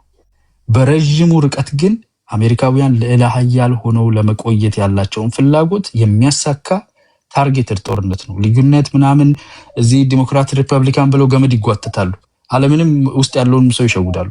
ኢን ሪያሊቲ ግን ዲፕ ስቴቱ ያውቃል። የአሜሪካን ልዩነት ማስፋት አለብን ነው። አስፍተውታል በዚህ ጦርነት ብዬ አስባለሁ። ኋላ እንመለሳለሁ። ቴንክ ዩ። በዚህ ውይይት ላይ ምናልባት ዞሮ እስኪመጣ ድረስ ሌሎቻችሁ ተራችሁ እስኪደርሳችሁ እስኪ ዘሞዛይካ ዶክትሪን የሚባል አላቸው ኢራናውያን። እሱን አንብቡና ትንታኔ ይሰጡናላችሁ። በተለይ 2003 ላይ በጆርጅ ቡሽ ጊዜ ሳዳም ሁሴንን ለመጣል በሄዱ ጊዜ ዛሬ 20 ዓመት ኢራናውያን ኢራቅ ላይ ከደረሰው የተማሩ ህዝቦች ናቸው። አውቶማቲካሊ ኔክስት ታርጌት እነሱ እንደሚሆኑ ያውቃሉ። ቶሎ አፕላይ ያደረጉት ዶክትሪን ምንድነው? ዘሞዛይክ ዶክትሪን የሚባለው ነው። ብዙዎቻችን ልናውቀው የሚገባ ይህ ዶክትሪን ፓወራቸውን ዲሴንትራላይዝ ነው ያደረጉት። ሴንትራል ኮማንድ አላቸው። 31 ነው 32 ፕሮቪንስ አላቸው። እያንዳንዱ ሊደሮች አሏቸው። እነዚህ 32 ፕሮቪንሶች ይተኩሳሉ። ኢንቴሊጀንስ አላቸው፣ መከላከያ አላቸው፣ አመራር አላቸው። ሴንትራል ኮማንዶ ትእዛዝ እንኳን መስጠት በተሳነው ጊዜ 31ዱም ይተኩሳሉ። አሁን ዲካፒቴት ተደረገ ተዳከሙ የሚባለው ምን ሲሆን ነው? ስቲል ይኸው እና አያቶላ ተገለው ሰርቫይቭ አድርገዋል። እንዲሁም ከና አያቶላ የባሰ ነው እየመጣባቸው ያለው። ኒውክለር ያስፈልገናል፣ መታጠቅ አለብን የሚል የአይአርጂሲ ሰዎች ናቸው እየመጡ ያሉት። ይህን ፕሪንሲፕል ከሆነ ኢንስቶል ያደረጉት እነዚህ ይህን ዶክትሪን ከሆነ ኢንስቶል ካደረጉት ሰዎች ጋር አገሮች ጋር ከሆነ ሞጊልዳ ስተኛ ብርድ መጥተዋል። ብርድ ልብስ መልበስ ነበረበት ሞጊልዳ። እንዴት ነው ማሸነፍ የሚባለው? ምን ሲደረግ ነው? አሁን ባለው ሁኔታ ኢራናውያን ተሸነፉ የሚባሉት ምን ሲሆን ነው? ይተኩሳሉ። እንደምታዩቸው ናቸው። አሁን እንደው የሚባለው የአርጂሲ ሰዎችን ሙሉን ዋይፕ አውት እንኳን ቢደረጉ ጦርነቱ ይቀጥላል። የሚቆም ነገር አለ። ለኢራናውያን ይሄ እዚህ ጦርነት ትልቁ ድላቸው ሰርቫይቭ ማድረጋቸው ነው። እስራኤላውያን ኢራናውያንን 20 እና 30 ዓመት ወደኋላ ከመለሱ ወይም ደግሞ አሜሪካኖች ሪጂም ቼንጅ ካመጡ ነው እንዳሸነፉ የሚቆጥሩት። ምክንያቱም ሲነሱ ሪጂም ቼንጅ እናሳካለን ብለው ስለተነሱ ማለት ነው። ካስቀመጡት ከታርጌት ጎላቸው ነው አይደል የምናየው። ሪጂም ቼንጅ ይሆናሉ? ኢትስ ኢምፖሲብል። እንዴት ነው የሚሆነው? የዚህ ጦርነት መጨረሻው ምንድን ነው? አሁን ደግሞ ስናይ እኮ ባርጌኒንግ ፓወራቸው ጠንክሮ 15 16 የመደራደሪያ ነጥቦችን የሚያስቀምጡ ያሉት ኢራናውያን ናቸው። ትላንት ከትላንት ወዲያ እኛ ኦኬ አሜሪካኖች ነበሩ ሲፈልጉ ጦርነቱን ያቆሙ የነበሩት። ጁን ላይ በነበረው የ12ቱ ቀን ጦርነት ደበደቧቸው፣ ዲካፕቴት ያደረጉ፣ ሳይንቲስቶቻቸውን ገደሉ፣ ተመልሰው ሄዱ፣ ሲስፋየር ጠየቁ፣ እሺ አሉ። አሁን እንደ ሚድል ኦፍ ኔጎሽዬሽን የተመቱ ሰዎች ናቸው እነዚህ። ኢቨን አባስ አራቺ የውጭ ጉዳይ ሚኒስትራቸው የሚናገረውን ብትሰሙ ይህን ነው የሚናገረው። አሜሪካ የምትታመነ በዲፕሎማሲ ረገድ የምትታመን ሀገር አይደለችም፣ አናምናቸውም ነው እያሉ ያሉት። ስለዚህ ምንድነው 15 ቅድመ ሁኔታዎችን አስቀምጠናል፣ ይሄን ማስቀመጥ አለባችሁ፣ ይሄን ካሳካችሁ ጦርነቱ ይቆማል በሚል ከሆነ እያወሩ ያሉት ሁኔታው ይሄን ከሆነ እንዴት ነው መጨረሻው የሚሆነው? በዛ ላይ ደግሞ ሃርድ ቦል አላቸው እነዚህ ሰዎች። የመጨረሻ አጣብቅኝ ውስጥ ከተቷቸው ሊጫወቱ ወይ ሊመዙት የሚችሉት ማለት ነው። ገና አደገኛ ካርዳቸውን እንኳን አልመዘዙ። እጅግ አስፈሪ ካርድ ማለት ነው። ገና ወላፈኑ ነው እኛ ፊል እያደረግን ያለ ነውና ገና እንኳን አንድ ወር አልሞላው ማለት አንድ ወር ባልሞላ ጦርነት ላይ ይሄን ያህል ደረጃ ይሄን ያህል ሾክ መፍጠር ከቻሉ ኢማጂን ወራቶችን እያስቆጠረ ሲሄድ ምንድነው ፍጻሜውስ የሚሆነው? እንዴት ነው የሚገባደደው? እሱን እናወራለን። መጨረሻ ላይ ለሀገር ወዳድ ኢትዮጵያውያን ከፖለቲከኞች እስኪ ከዚህ እንደ ሀገራችን የምናተርፈው የምናገኘው የምንቀምረው ቀመር ካለም እሱን እናያለን። መጀመሪያ ግን ጦርነቱ እንዴት እየተካሄደ እንዳለ ነው እየሰማችሁ ያላችሁ። ትንታኔዎቻቸውን ታፕታፕ አድርጎ አያናን እናመሰግናለን። የምንሄደው ወደ ሹሜ ነው መሰለኝ አይደል? ሹሜ እንዴት ናችሁ? ሰላም ናችሁ? ቴዲ በያላችሁበት የከበረ ሰላምታዬን አቀርባለሁ። እንግዲህ አያና ተናግሮታል። ኤግዛክትሊ እኔ የምቆመው ከአሜሪካና ከእስራኤል ጎን ነው። ባይዘዌይ ቀጥዬ ከኢትዮጵያ ጋር ነው የምቆመው። ጦርነቱ በአሜሪካ አሸናፊነት የተጠናቀቀ ይመስለኛል። የሚቀጥል ነገር የለም። ያው እንደሚታወቀው ፕሬዚዳንት ዶናልድ ጄ ትራምፕ አሜሪካ ሜክ ግሬት አጌን ብለዋል። ስለዚህ እነዚህ በነዳጅ ኦይል በለጸጉና የባለጉ አረቦችን እርስ በርስ ማጨፋጨፍ ነው እየተሰራ ነው። ኢራን በቅርቧ የምትገኘውን ዱባይን እየደበደበች ነው። ይሄ አሜሪካን ኢፌክት የሚያደርገው ሆርሙዝ ተዘጋ አልተዘጋ አሜሪካን ኢፌክት አያደርጋትም። አሜሪካ ትሪሊየን ጋሎን ለመቶ ዓመት የሚበቃ ለሺህ ዓመት የሚበቃ ጋዝ አላት። she don't give shit። ነገር ግን እዚህ ጋር የተፈተኑ ሰዎች ቅድም ወንድሜ አያና እንዳለው ይሄ የአውሮፓ ዩኒየን ራሳቸው በዚህ በፔትሮሊየም ነዳጅ የበለጸጉ አረብ ሀገሮች አውሮፓኖችን እየቀየሩ ከማንነታቸው ሃይማኖታቸውን እየቀየሩ የመጡበትን ኔቶ ቻሌንጅ የተደረገበት ነው። እስራኤል ኢነፍ ፎር ኢራን ኢራን ኢዝ ዴድ። ኢራን ከዚህ በኋላ ወደ አሽነት ነው የምትቀየረው። አሽ አልኩ እኮ ቶታል አሽ ነው የምትሆነው። ኦልሬዲ ሊደሮቿን ሉዝ ካደረገች በኢራን አየር ላይ ስፔስ ላይ የአሜሪካና የእስራኤል ጦር የሚደንስ ከሆነ ኢዝ ኦልሬዲ ዴድ። ኤር ስፔስን ዲፌንድ ማድረግ የማትችል ከሆነ የትኛው ፕሮፓጋንዳ ምንም ዋጋ የለው። ኢራን የሞተች ሀገር ናት። ለመድቀቅ ካልሆነ በስተቀር ጦርነቱን አቁማ ወደ ሪያሊቲ መግባት አለባት። ሆርሙዝን የዘጋው ራሻ ነው። ፖለቲካል ሳቦታጅ ተሰርቷል። ራሻ ጋዟን ለመሸጥ ያደረገችው እና የዘጋችው አረቦችን ኮላፕት ለማድረግ እኔ ሳምታይምስ አሜሪካና ራሻ የሚነጋገሩ ይመስለኛል። ተመልከት፣ በዚህ ምድር ላይ እንደ አሜሪካ ሱፐር ፓወር ሆኖ የሚወጣ የለም። ተመልከት፣ እኔም አንተም ጥቁር ነን፣ ከኢትዮጵያ የመጣ ነው። አሜሪካ ውስጥ ጥቁሮች የመብት እስከ ፕሬዚዳንት ስልጣን ይሄዳሉ። ራሻ ውስጥ ግን የራሻ ቋንቋ ራሻ ብቻ ነው አገሪቷ የሚመራው። የራሻ ፎሬነር ፖሊሲ ጥቁርን ወደ ሀገሩ እንዲያስገባ አይፈልጉም። የቻይና አይፈልጉም። አሜሪካ ብላክ አፍሪካን አሜሪካ የሚለው ፓወር አፍሪካና አሜሪካ አንድ ናቸው እያለ እየነገረ ነው።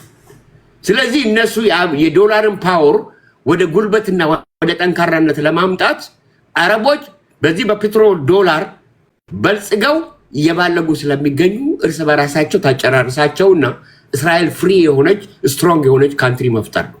የአሜሪካን ግሬት አጌን መፍጠር ነው። ዛስ ዶናልድ ትራምፕ እየሰራ ያለው እዚህ አሜሪካ ውስጥ የምታየው ቴዲ ተቃውሞ ምናምን ወጡ የሚባለው እሱ የውሸት ነው፣ የፉገራ ነው፣ ካሞፍላሽ ይባላል። እና ሊደሮቿን አታለች፣ ኢራን ጠፍታለች፣ ወድማለች። ይሄ ቅድም አንተ ምንድን ያልከው ሞዛይክ ዲክቶሪ በአለቃቸው ቢሞትም ብዙ አለቃ እንዳላቸው አድርገው የሚዋጉ ሰዎች አሉ። ሞዛይክ የሚባለው የእሱ ጦርነት ምንድን ነው? ልክ የወያኔ የቆረጣ ጦርነት ማለት እኮ ዘሴም ሺት ዲፍረንስ ቶይሌት ማለት እኮ። እና እነሱ ይሄንን ቢያደርጉም እየሞቱ ነው፣ እያለቁ ነው። ዛሬ ኢትዮጵያ ዛሬ ሎያል በመሆኗ 250,000 ጦር ለመላክ ወደ ኢራን ሆርሙዝን ለማስለቀቅ ቃል ገባለሁ ያለችው የፈጸመችበት ዋናው ከኮሪያ ጦርነት እስከ አፍሪካ ሰላም አስከባሪነት የገባችበትን የአውሮፓ ዩኒየን እና ኔቶ አንቀበልም ሲሉ ኢትዮጵያ የገባችበት ጉዳይ አለ። ለአሜሪካ ሎያል መሆኗን አሳይታለች። ዛሬ ወደዚህ እንመለስና ከመጨረሴ በፊት ለኢትዮጵያ ጥሩ ዕድል ይዞላት መጥቷል። የኔቶ መጣላት፣ ፈረንሳይና የአሜሪካ መጣላት ኢትዮጵያ ጅቡቲን ወራ መያዝ ትችላለች። ዊዛውት ሰከንድ ዊዛውት ኤኒ ፐርሚሽን። ይሄንን ለማድረግ የምችል ከሆነ የዚህ የኢራንና የአሜሪካ ጦርነት፣ የእስራኤል ጦርነት ለእኛ ለኢትዮጵያኖች ሙሉ ፉል እድል ይዞልን መጥቷል። ይሄን የሚያደርግ መንግስት አለን ወይ ብዬ ብጠይቅ አይ ዶንት ኖ ቴዲ፣ ይሄን ታውቀዋለህ። ስለዚህ ሊደሮቻቸውን ያጡ ኢራኖች አለን አንሞት ባይ ተጋዳይ ካልሆኑ በስተቀር ሞተዋል፣ አልቀዋል። ኢራንን እስራኤልን ከምድረ ገጽና እናጠፋለን ብላምን የሚል ትንታኔ የሚሰጡ ሰዎች ማይሳካላቸው ወደ ማለቅ ይሄዳሉ። ፈረንጅ ምን ይላል መሰለ? if you don't know how to fight zip your mouth ይላል። ታንክ ዩ ቴዲ፣ አመሰግናለሁ። ጋድ ብለስ ዩ ብራዘር። ልብ አመሰግናለሁ። እሺ አሁን እነሱንም ነገሮች በሚቀጥለው እንደው ፈታታችሁ ይሄ ኢትዮጵያ ወታደሮቿን ወደ የሆርሙዝ ሰርጥን ለማስለቀቅ ትልካለች። አሁን እሱ ከሆነ አደገኛ ነገር ነው። ዛሬ የአንድ ሊክ ያደረገ ቪዲዮ እያየሁ ነበር ኢንስታግራም ላይ ሴቭ አድርጌዋለሁ። 5000 የአሜሪካ ወታደሮች ሲላኩ ቤተሰቦቻቸው እንዴት እያለቀሱ እንደላኳቸው እንዴት እንደሚላቀሱ አንድ ወታደር አልሄድም በማለቱ ተጠርቶ ኦፊስ ተጠይቋል። እኔ ተጠሪነቴ ለአሜሪካ ነው እንጂ ለእስራኤል ነው እንደ የሚል ላስደምጣችሁ እችላለሁ። ዓለም ህዝብ የተከባበለ ያለው ማለት ነው። 1.6 ኪሎ ሜትር 1.6 ሚሊዮን ኪሎ ሜትር አጠቃላይ ሽፋን ያለውን አየር መሬት በ4000 ወታደር አስለቅቃለሁ ብለህ ከሆነ እንዴት ነው ሊሆን የሚችለው? ስትሬት ኦፍ ሆርሙዝንም አስከፍታለሁ ከርቅ አይላንድንም ይዛለሁ ብለህ ከሆነ ኢራን ላይ በነበረው ጦርነት 200,000 ወታደር ነው ይዘህ ሄድከው። ዴዘርት ስቶርም የሚባለውን ጦርነት ከኩዌት ጋር በነበረው ጦርነት እንዲሁ 300,000 ወታደር ነው ይዘህ ሄድከው። ኢቨን ከቪየትናም ጋር በነበረው ጦርነት 350,000 ወታደር ይዘህ የሆነውን ታውቃለህ፣ ወታደሮች እንዴት ተጎድተው እንደመጡ። አሁን ከኢራቅ 3 እጥፍ የምትሰፋ ሀገር ላይ ከ90 ሚሊዮን በላይ ህዝብ ያላት ሀገር ላይ ከኮንክሪት የጠነከረ እምነት ይዘው የእናንተን መምጣት እየጠበቅን ነው እያሉ በጉጉት እየጠበቁ ያሉ ህዝቦች ጋር 10,000 እና 100,000 ወታደር ይዘ መምጣት የትኛውም የሚሊተሪ ሳይንቲስት ይሄ አስደንጋጭ ነው የሚሉት። እጅግ በጣም አስደንጋጭ ነው። 1.5 ኪሎ ሜትር ይሄ እንዴት ነው ሊሆን የሚችለው? ኢራን ከኢራቅ 3 እጥፍ ተሰፋለች። 2 ወይ 3 እጥፍ ነው የምትሰፋው በቆዳ ስፋቷ ማለት ነው። ሁለተኛ አመድ አድርገናቸዋል ስትል ኦኬ፣ አመድ ካደረካቸው ስለ መደራደር ለምንድን ነው የምትጠይቃቸው ታዲያ? ይኸው ስፖክስ ፐርሰናቸው 15 ነጥብ እያወጣ ነው መግለጫ። በዚህ ነው የምንደራደረው፣ ላወደማችሁት እስከ $1 ትሪሊዮን እንጠይቃለን። ከገልፍ ሀገራት ለአንዴና ለመጨረሻ ጊዜ ዞር በሉ፣ ድጋሚ እንደማትመጡ ማስተማመኛ ያሰጡን እያሉ እኮ የተደራደሩ ነው። ካሸነፍካቸው ኢራን አሜሪካ አንድ ጊዜ ኔቶን የአውሮፓ ሀገራትን ለምንድን ነው የምትወርፈው? አግዙን ለምናምን። ኢቨን ትራምፕ በነገራችን ላይ እያለ ያለው ስትሬት ኦፍ ሆርሙዝን ማስከፈት የኛ ስራ አይደለም፣ ከሁለት ሳምንት በኋላ ለቀን እንወጣለን። በዛ በኩል ነዳጅ ወይም ኦይል የሚያልፍበት ሀገር ወይም ደግሞ ኦይሉ በዛ በኩል የሚያልፍለት ሀገር ሄዶ ያስከፍት ነው ያለው። ምን ማለት ነው ይሄ? ስለዚህ ትራምፕ መውጫ አጣ አዙሪት ውስጥ ስለመግባቱ የሚያሳይ እንደሆነ ብዙ ሰዎች ይናገራሉ። እና አመድ አድርገናቸዋል፣ ተዳክመዋል፣ ሞተዋል ካልክ መገለጫው ምንድን ነው? ኦኬ አመድ ካደረግ ከአንድ ሀገር ላይ ለምሳሌ ሳዳም ሁሴን ጋር ሄደ ዋና ሰዎች እንዲካፕቴት ካደረግክ በኋላ ኢዝሊ ሬጂሙ ቶፕል ማድረግ ይችላል። ከዛ በኋላ ገብተሃል፣ ወርቅ ወስደሃል፣ ነዳጅ ወስደሃል፣ እንደፈለክ ሚሊተሪ እዛ ላይ ነበረ። ኢራን ላይም ይሄ ይጠበቃል፣ እግረኛ ወታደር እንድታስገባ። ካልሆነ በአየር ድብደባ አፈንድቻለሁ ካልኩ ልታፈነዳ ትችላለህ፣ ኢንፍራስትራክቸር ልታወድም ትችላለህ። ኦኬ ምንድን ያገኘው? ምንድን ያሳካው? እነዚህ መመለስ አለባቸው ለማለት ነው። ቴንክ ዩ ሹሜን። ከሹሜ ቀጥሎ ወደ ያላወራ ሰው ማለት ነው። ከሹሜ ቀጥሎ የምንሄደው ወደ እኔ ላይ መሰለኝ ሶራ ነው የምንሄደው።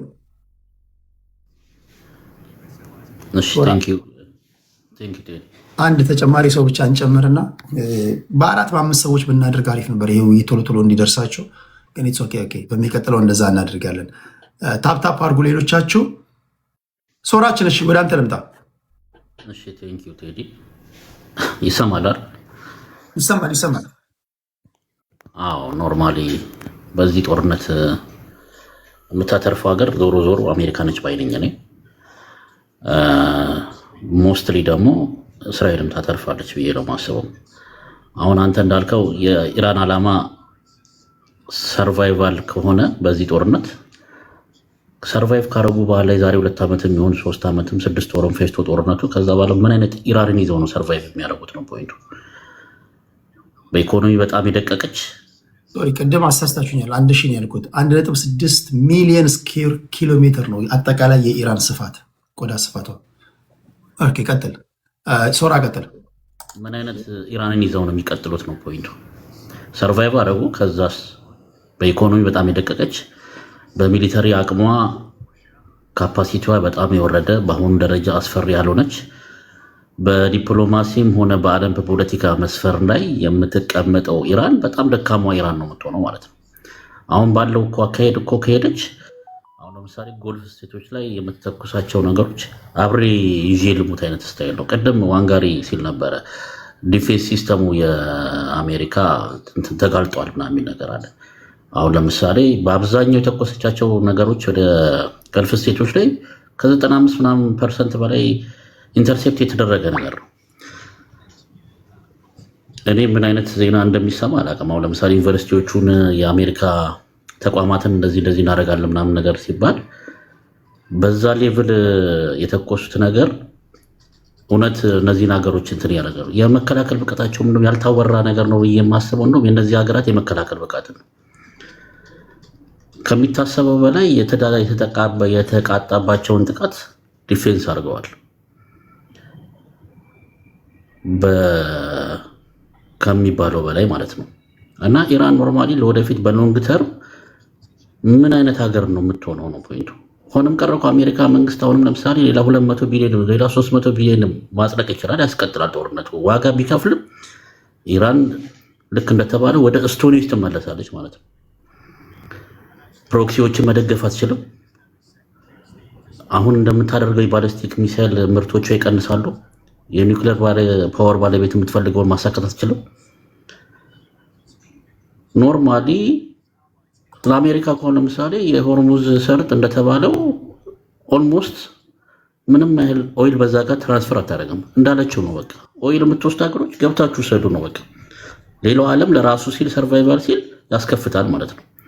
አሜሪካ የምትፈልገው ኦብጀክቲቭ የዚችን ሀገር የባለስቲክ ሚሳይል አቅሞችና ፕሮክሲዎችን የመደገፍ እንዲሁም የእስራኤልን ደህንነት ማስጠበቅ ነው። በተዘዋዋሪ እኮ እስራኤል ደህንነቷን እያስጠበቀችላት ነው አሜሪካ።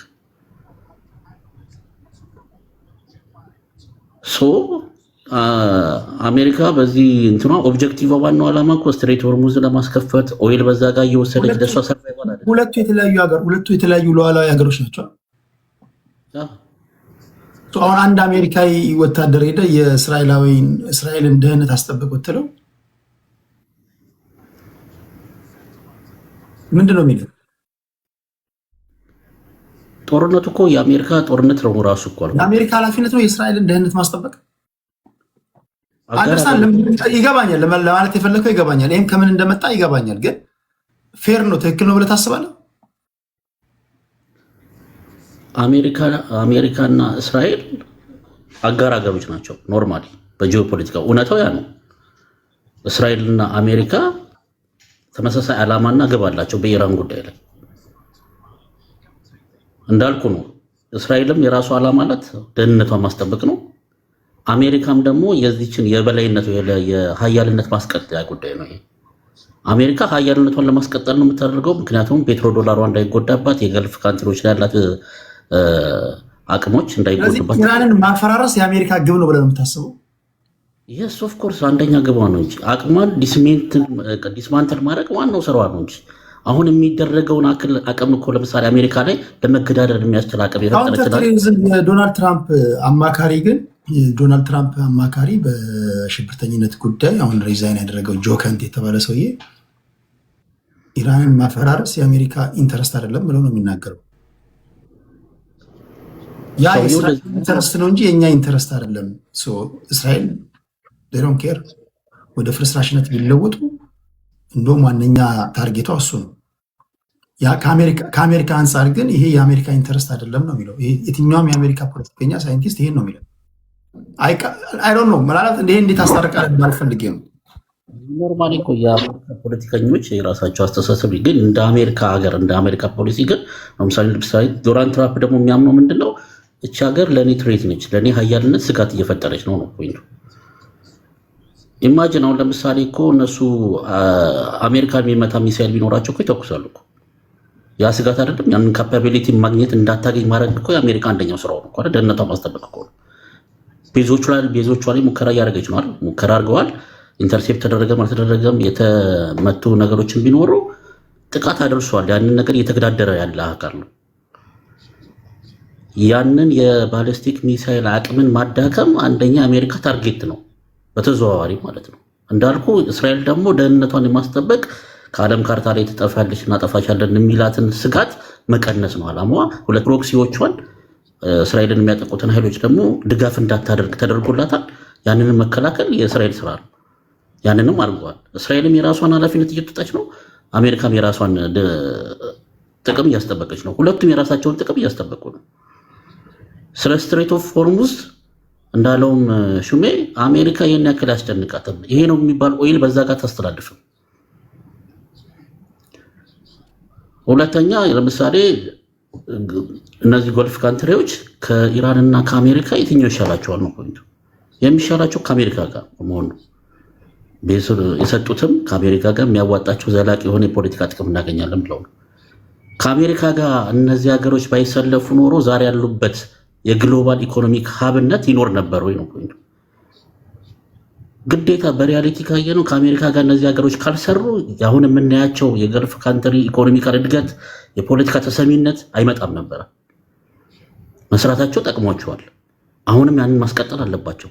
የእነሱም ሰርቫይቫል ነው።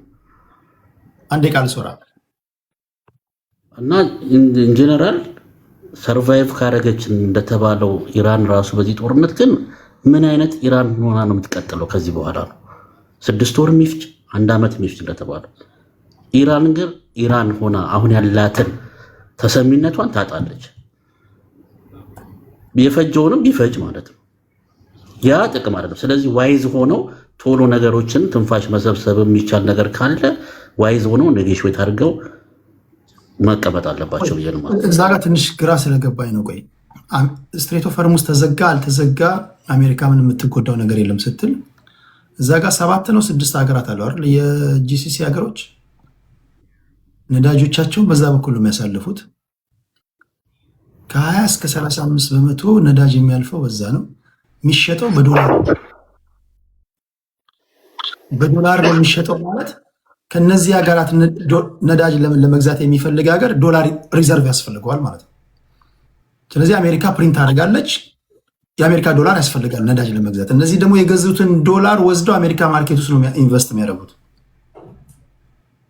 እነዚህ ሀገራት ከተዘጋባቸውና ኢራን ዛሬ ላይ በዩዋን ነው የተገበያየች ያለችው። በነገራችን ላይ በደንብ ያልተነገረን ነገር ኢራናውያን እንደውም ከምንጊዜውም በበለጠ ሁኔታ ደረታቸውን ነፍተው በስትሬት ኦፍ ሆርሙዝ በኩል $2 ሚሊዮን እያስከፈሉ በዩዋን ነው ከአሜሪካ ጋር ላይ የሆኑ ሀገራት በኩል እነሱን ከልክሏቸው በቻይና ዩዋን ነው ገንዘብ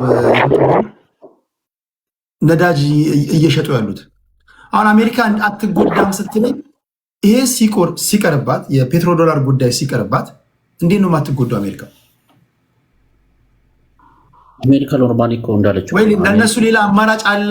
ምናልባት አሁን ቤንጃሚን ኔታንያሁ እንዳለው ስትሬት ኦፍ ሆርሙዝ ቢዘጋ በሜዲተራኒያን በኩል በቀይ ባህር በኩል እስራኤልን መዳረሻ አድርገን በፓይፕላይን አድርገን ነዳጆች የሚያልፉበትን መንገድ እንቀይሳለን ብሎ የተናገረው ንግግር አለ። ሂንት የሰጠበት እንደዛ ያዘጋጀህላቸው ነገር አለ ለነዚህ ለገልፍ ሀገራት። ኖርማሊ አሁን ያ ሎንግ ተርም ፕላን ነው። በፓይፕላይን ምናምን የሚለው ነገር የተወሰነ ነው። በመርከብ እንደሚካሄደው ግብይት አይነት አቅምና የአቅም ውስንነት ይመጣል።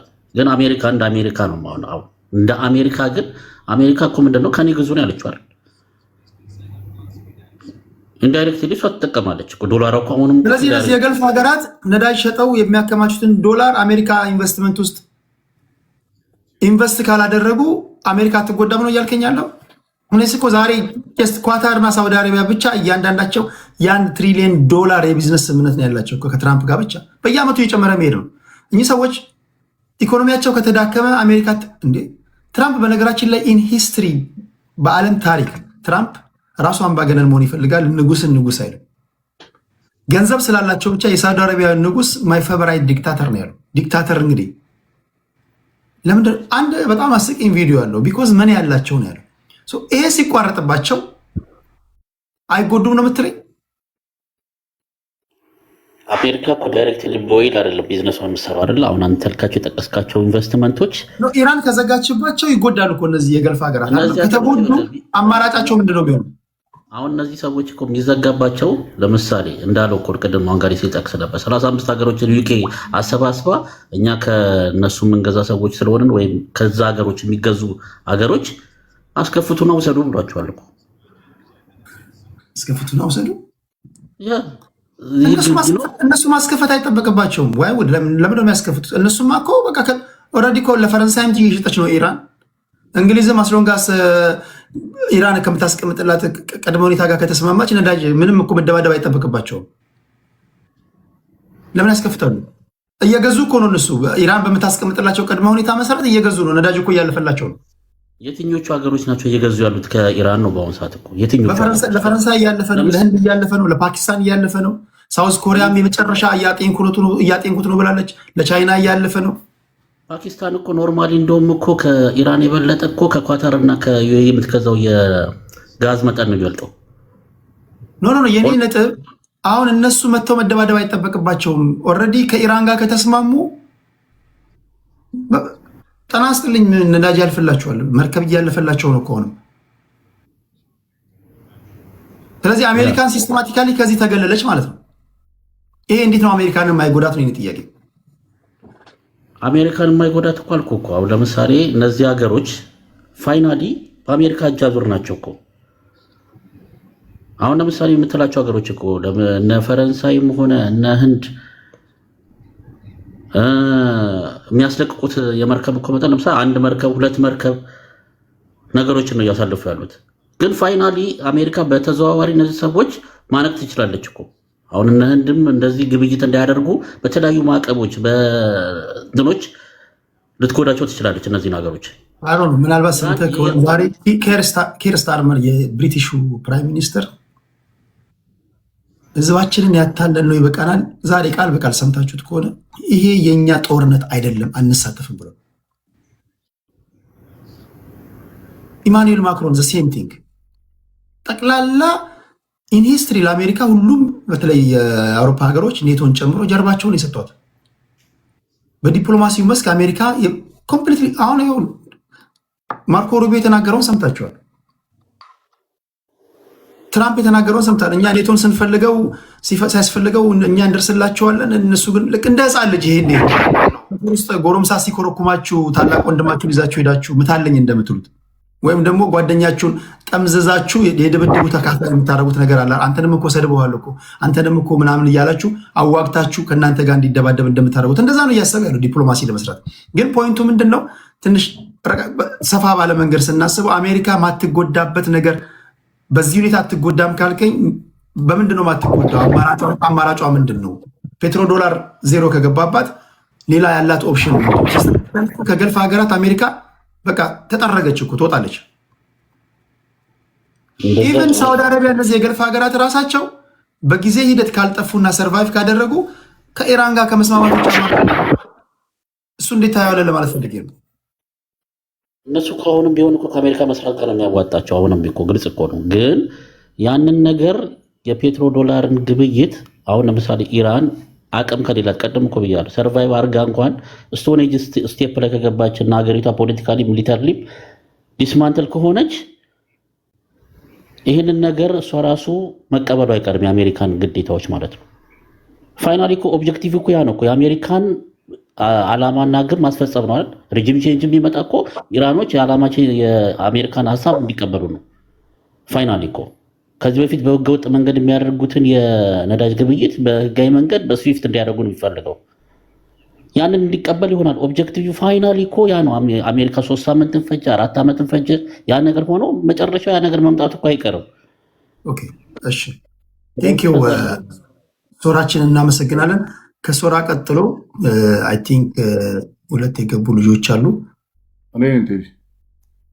ሞጊልዳ አመሰግናለሁ። ታፕ ላደረጋችሁ በሙሉ ታትራችሁ ከቅድም ጀምሮ ይሄ የእናንተ ሳይቆራረጥ እስካሁን ምንም አይነት ሲግናል አልመጣብኝም። መሀል ላይ አንዳንዴ ጌም ስጫወት ይሄን ለማጥፋት ነው። ምንም አይነት በዚህ ልገጣጥ ምናምን አላለኝም፣ አልተቆራረጠም። ከልብ ነው ማመሰግነው። ታፕታፕ ላደረጋችሁ በሙሉ ቴንኪዩ። እሺ ሞጊልዳ ምን ትላለህ ወንድሜ? ሰዓቴ ያዘልኝ። አሁን ማስታወቂያ ትንሽ ሰዓቴ መርቶብኛል። እኔ በዚህ በእስራኤል እና አሜሪካ እስራኤል እና በኢራን ጦርነት አንዳንድ ሰዎች አንድ ያልተገነዘቡት ነገር አለ። በነገራችን ላይ የእስራኤል መንግስትና ህዝቧ ልክ ጦርነት ፈላጊ እንደሆነ ተደርጎ ነው በዓለም አቀፍ ሚዲያም በዚህ በሎካል በሀገራችን ሚዲያዎች አንዳንድ ሚዲያዎች ሲዘግቡ ሰማለሁ። እስራኤል ኤግዚስቴንሻል የሆነ ትሬት አለባት ከኢራን ምንም በቃ የማይደበቅ ከ1970ዎቹ ጀምሮ ይሄ አይአርጂሲ ከተቋቋመ በኋላ የእስላማዊ መንግስት ነው። በሺያ እምነት አስተምህሮት መሰረት እስራኤላዊ ከምድረ ገጽ መጥፋት አለበት ይላል። ለምሳሌ በሺያ እምነት አስተምህሮት የሚወልቅ የቅያማ ቀን ምን ይላሉ መሰለ? ድንጋዮች ቢደበቅ እንኳን አንድ እስራኤላዊ ድንጋዩ ይኸው እዚህ ጋር ለአይሁድ ብሎ ይመሰክራል ብሎ ያለው ይሄ ሃይማኖት ውስጥ ጣልቃ አትግባ በጌታ አልገባውም። ለዚህ ነው ይሄ ሃይማኖታዊ ስርዓት ወደ መንግስትነት ሲመጣ ለእሷ ትሬት የሚሆነው እንጂ እስራኤል ኢራንን የማጥፋት እቅድም ፍላጎቱም የላትም። ከ1970ዎቹ በፊት በሞናርኪው ስርዓት ጊዜ እስራኤልና ኢራን ጥሩ የሚባል ግንኙነት የነበራቸው ሀገሮች ናቸው። እጅግ በጣም ጥሩ የነበረ በቢሊዮን ዶላር ነው ኢምፖርት ኤክስፖርት የሚደራረጉት የነበረው። ለዚህ ነው እስራኤል ራሷን የመከላከል ሀገሯን የማትረፍ ኃላፊነት ስላለባት ኢራን የኒኩሌር ጦር መሳሪያ መታጠቅ የለባትም ብለው አበክረው እየሰሩ ያሉት። ይሄን እኔ ማምናለሁ፣ እንደ አንድ የእስራኤል ደጋፊ እኔ ማምንበታለሁ። ቴዲ ሌላኛው ስለ ሆርሙዝ ሰርጥ የተነሳው ነገር ነው። ቅድም ወንድማችን ዋንጋሪ ያነሳው ነገር አለ። ሆርሙዝ ሰርጥ በነገራችን ላይ ሜይ ቢ አሁን ጦርነቱ ከቆመ እቅዱ የ5 ዓመት እቅድ ነው። ቤቢ አሁን ተናገሩት ከሆነ ይኸውልህ የዓለም ካርታ አጠገባችሁ ጋር ካለ እዚህ ሆርሙዙን እጥፍ ብለህ ወደዚህ ወደ የመን ስትዞር ከኦማን የሚነሳ ፓይፕላይን ሳውዲ አረቢያን ይዞ ጆርዳንን ይዞ የእስራኤል ሃይፋ ደሴት የሚወጣ ፓይፕ አለ። ትልቅ ኢንቨስትመንት አይደለም። ባይዞ እነኚህ ሚድልስት ሀገራት ከኢራን ውጭ ለጥ ያሉ መሬቶች ናቸው። ተራራማ ምና የላቸው። ቢ የመን አካባቢ የመንን አይነካሚ ቦታ በዚህ ፓይፕላይን የእስራኤል ሃይፋ ደሴት ይወጣል። ሃይፋ ደሴት ጋር ወጣ ማለት ካርታውን ብታዩ ሜዲትራኒያን ባህር ነው ያለው እዛ ጋር ለአውሮፓም ለሌላውም ዓለም ማከፋፈል ይችላሉ ማለት ነው። በዚህ ሁኔታ አሜሪካ እስራኤል የምትጠቀማለች በአመት እስከ $100 ቢሊዮን ታተርፍበታለች። ተው ሌላውን ቀይ ባህርም ዋጋ ሊያጣ ይችላል። ቀይ ባህር ዘኦኔል ቲንግ ምንድን ነው የሚሆነው? የሸቀጥ መመላለሻ ብቻ ሸቀጦች ብቻ ነዳጁ ይቀርና የዓለማችን 16 በመቶ 17 በመቶ 17 በመቶ የዓለም ንግድ መተላለፊያ መስመር ነው ቀይ ባህር። ሜቢ ይህን ሀስሉን ይቀንሳል። ይሄ የነዳጅ መተላለፍነቱ ይቀርና ሸቀጦች ብቻ ይሆናል። የቀይ ባህርም አስፈላጊነት ሊቀርም ይችላል በዚህ እንትን መሰረት ማለት ነው። ሌላኛው አሜሪካ የበላይነቷን አሳልፋ ተሰጣለች በሚለው ነገር ላይ እኔ ብዙ ማልስማማበት ነገር አለ። አንዳንድ ኮርስፓሬሲ እንደሚያመር ይሄ ጦርነት ታቅዶ የተገባበት ነው። ሚድልስቶችን ሚዲየም ለማድረግ ሚዲየም ፓወር ለማድረግ አሁን ካላቸው ፓወር ዝቅ ለማድረግ ቅድም አንድ ሰው ሲናገር በትክክል ነው። እነኚህ እንትኖችን ወደቦችን በመግዛት አንዳንድ ነገር ያደረጉ ፓወርፉል እየሆኑ ነው። እንደዛም ለማድረግ ነው። ሌላኛው እኔ ይሄ የአሜሪካን የበላይነት ይሄዳል ከሚለው እሳቤ አንድ ውስጤ ምሰጋው ነገር አለ። ለምሳሌ ሁለተኛ ዓለም ጦርነት ላይ አሜሪካኖቹ ቀጥታ ሀገራቸውን ውጊያ አልነበረም። ለምሳሌ ሂሮሺማና ነጋሳኪ ላይ የአቶሚክ ቦምብ የጣሉበት እንትን የአሜሪካን የባህር ቤዝ ፐርል ሃርበር ላይ በእረፍት ቀናቸው ሰራዊቱ በሚዝናናበት ሰዓት የተወሰኑ ሲቪሊያኖች እያሉ በነበሩበት ሁኔታ ላይ የጃፓን አየር ኃይል ጥቃት ፈጽሟል። ይህ ኒኩለር የአቶሚክ ቦምብ ለማስተኮስ በቂ አይደለም።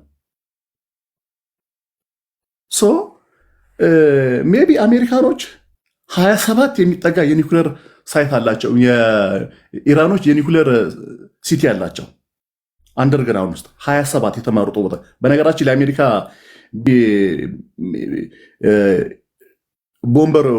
ቦምበር አውሮፕላኑ እነኛ መግቢያ ዋሻው መምታት ስላልቻለ ዋሻውን በሩን ይመተዋል። እነሱ በ24 ሰዓት ያን ይከፍታሉ። ሰው ምንድነው የሚያስፈልጋቸው? አሜሪካኖቹ ታክቲካል የሆነ ሜቢ ታክቲካል የሆነ ኒውክሌር ሊጠቀሙ ይችላሉ ብዬ አስባለሁ እንጂ እንደዚሁ አሳልፎ ይሰጣሉ ብዬ አልገምትም። ገብተዋል። ታክቲካል የሆኑ እነኚህ ለአጭር ጊዜ የሚሆኑ የኒውክሌር ቦምቦች አሉ። የኒውክሌር ተሸካሚ ሚሳኤሎች አሏቸው። ስትራቴጂካሉ ሳይሆን ታክቲካሉ ሊጠቀሙ ይችላሉ። ሜቢ 27 የሚያክሉ የኒውክሌር የሚሳኤል ሲቲ ያላቸው። ታክቲካል የሆነ ኒውክሌር ምንድን ነው የሚያደርገው? ታክቲካል የሆነ ሬንጁ አነስ ያለ ነው። ምንድን ነው የሚያደርገው? ከስትራቴጂካሉ ሬንጁ አነስ ያለ ነው። ብዙ ቦታ የማያጠፋ ይሆናል። ሬንጁ አነስ ያለ ነው። ምሳሌ የተወሰኑ ቦታዎችን ሊያጠፋ የሚችል ነው ታክቲካል የሚባለው። ስትራቴጂካሉ ያው እንደሚታወቀው ሁሉም ሀገር ታጥቋል። ማንም አንለው ይተኩሳል ተብሎ ኢራናውያን ሊተኩሱ እንደሚችሉ ሳልሰማም በዜና በምናምን አይ እነሱ ሜቢ ሚሳይላቸው ኖርማል ሚሳይል ሊተኩሱ ይችላሉ እንጂ ኒኩለር እስካሁን አልታጠቁም። ኒኩለር ሊሸከም የሚችል ዋሬዶ አላቸው እኮ እነሱ መተኮሻው አላቸው። ኒኩለር ሊሸከም የሚችል ቢኖራቸውም የኒኩለሩ ፕሮቫይድ የሚያደርጋቸው ሀገር እንዳለ መገመት አይከብድም። ለምሳሌ ኖርዝ ኮሪያን መጥቀስ ትችላለህ፣ ከፈለክ ራሽያን መጥቀስ ትችላለህ። አስቸጋሪ ነው የሚሆነው። ገባ ኢራናውያን ላይ ኒኩለር ከተጠቀምክ በጣም ከባድ ነው የሚሆነው። ቴዲ ኢራናውያን አሁን የተብላላው የኒኩለር እንትን 60 በመቶ ነው፣ ወደ 90 በመቶ እሺ። ሌላኛው ባለፈው ማንተ ስትናገር ሰምቻለሁ። መካከለኛ ምስራቅ ላይ ኢራኖች የውሃ ማጣሪያ ሊመቱ ይችላሉ ብላል። የእነሱም ውሃ ማጣሪያ ሊመታ ይችላል። ባይዘዌ እነሱም ውሃ ማጣሪያ አለ። ለዚህ ነው ደፍሮም ወደ ውሃ ማጣሪያ ያልመጡት። እኩል ነው። ሌላኛው ደግሞ አሜሪካ $4 ሚሊዮን የሚያወጣ ሚሳኤል ነው የምትተኩሰው። የኢራን $50,000 የሚያወጣ ነው ሰው ላለው ነገር። የኢራን ሻሂድ ድሮን ሃይ ኮፒ አድርገው አሜሪካ ነገር ይሰራ ቢባል አሁንም አሜሪካ ያን የሚያክል ወጪ ነው የምታወጣው። ምክንያቱም የኢራን ሚሳኤል ኢራኑ ስለተሰራ ርካሽ የሆነው የአሜሪካ ሚሳኤል ውድ የሆነው አሜሪካ ውስጥ ስለተሰራ ነው። ሰው አንድ ያልገባው ነገር ነው። አሜሪካ ማሽኑ እስካለ ድረስ ዶላሯን ታመርታለች፣ መሳሪያውንም ታመርታለች። ሰው ያልተገነዘበው እኛ ሀገር ግን እኛ አሁን ብር እናምርት ብንል ኢንፍሌሽን ይመጣል። አሜሪካ ምን ሆኖ ኢንፍሌሽን ይመጣል? ብር እኮ ማሽኑን ማምረት ነው፣ መግዛት፣ ለሰው ኃይል መክፈል ነው። ይሄ ነው። ሌላኛው ይሄ አንድ ደቂቃ ስጠኝ። ደቂቃ አልቋል፣ ግን 30 ሰከንድ አለ። እሺ፣ በሚቀጥለው የመጨረሻ ዙር ዳዬ እንደተኛ ትንሽ ለእኔ ቅድሚያ ስጠኝና ልውጣ፣ ሊነጋ ነው። ተራ አንተ ነው። በጣም ነው የማመሰግነው። የአጠር አድርጌ ለማንሳት አንደኛው የኢትዮጵያ አቋም አንጻርም ስላነሳ ከጥቅም አንጻር ምንም የማንጨቃጭቀው ነገር ኢትዮጵያ በዚህ ጦርነት ከሚጎዱት ሀገሮች መካከል ነች፣ ሲሪየስሊ ማለት ነው። ስለዚህ የጦርነቱ መቆም ከሚፈልጉት ሀገር ወገን ነች ብዬ ነው የማስበው። ከዛ ውጭ የእሷ ወዳጅ ሀገሮች የሆኑ በዚህ ጦርነት ውስጥ እየተሳተፉ አሉ። ይህንን መሳተፋቸውን ኢትዮጵያ ከኢራን አጌነስት እንደቆመች እና ከእስራኤል ጋር ብቻ እንደሆነች እና እዚህ ጦርነት ውስጥ አቋም እንደወሰደች ተደርጎ ከሚነሳ ሀሳብ ይመስለኛል አንዳንድ ነገሮች እየተገለጹ ያሉት። ከኢትዮጵያ አንጻር ጥቅሙ ምንድን ነው? የኢትዮጵያን በዚህ ጦርነት መጨረሻ ላይ የኢትዮጵያ አስፈላጊነት በቀይ ባህር ላይ ስለሚረጋገጥ ኢትዮጵያ ወደብ እንድታገኝ የሚደረገው ጥረት ከዌስተርኑም ከሁሉም ወገን አክሰፕታንስ ያገኛል በሚለው አንግል ነው መያዝ ያለብን። የግድ እዚህ ጦርነት ውስጥ ፓርት መውሰድ፣ ሆርሙዝን ለማስከፈት እዛ ደረጃ የሚሄድ ጎራ ለይታ ወደ ውጊያው የምትገባበት ሁኔታ አይኖርም። ይሄ አረብ ኤምሬትስ አብይ ሄደ ማለት ፕራይም ሚኒስቴሩ ሄደ ማለት የግድ አጋርነት ወዳጅ ሀገር ነው። ወዳጅ ሀገር ሆነው እኮ የአሜሪካ ወዳጅ ሀገሮች በዚህ ጦርነት ያልተሳተፉ ፓርት ያልወሰዱ አሉ። አንዳንዴ እስካሌት ላለማድረግ ላለማባበስ የሚደረግ ጥረትም እንዳለ ማወቅ ያስፈልጋል። ከኢራን ጋር ደግሞ ክሊር የሆነ ጠላትነት ያላት ሀገር አይደለችም። በብሪክስ ውስጥ አንድ አባል የሆኑ ሀገር እንደሆኑም መረዳት ያስፈልጋል። ከዛ አንግል መሰለኝ አንዳንዶቹ የሚነሱ ሎጂክ የጎደላቸው ሀሳቦች አንዳንድ ሰዎች የሚያነሱት። ይሄንን ስል በሎጂክ የተነሱም ሀሳቦች አሉ ለማለት ፈልጌ ነው። ከዚህ አንጻር የጦርነቱ እየተባባሰ ይቀጥላል የሚለው ተገቢ አይደለም። ማለት የመባባስ እድል አለው። አደሴም ታይም ደግሞ ለመደራደር እና ለመስማማት ሁሉም ወገኖች ፍላጎት አሳይተዋል። ለምሳሌ ኢራን የምታደርሰውን ጥቃት የሪታይሌሽን መልሶ የማጥቃት የተጠቃችውን ጥቃት የመመለስ ጉዳዮች እየቀነሱ መጥተዋል። ነገር ግን በሁቲና በሂዝቦላ በኩል ጫና ለመፍጠር እየሞከረች ነው ማለት ነው።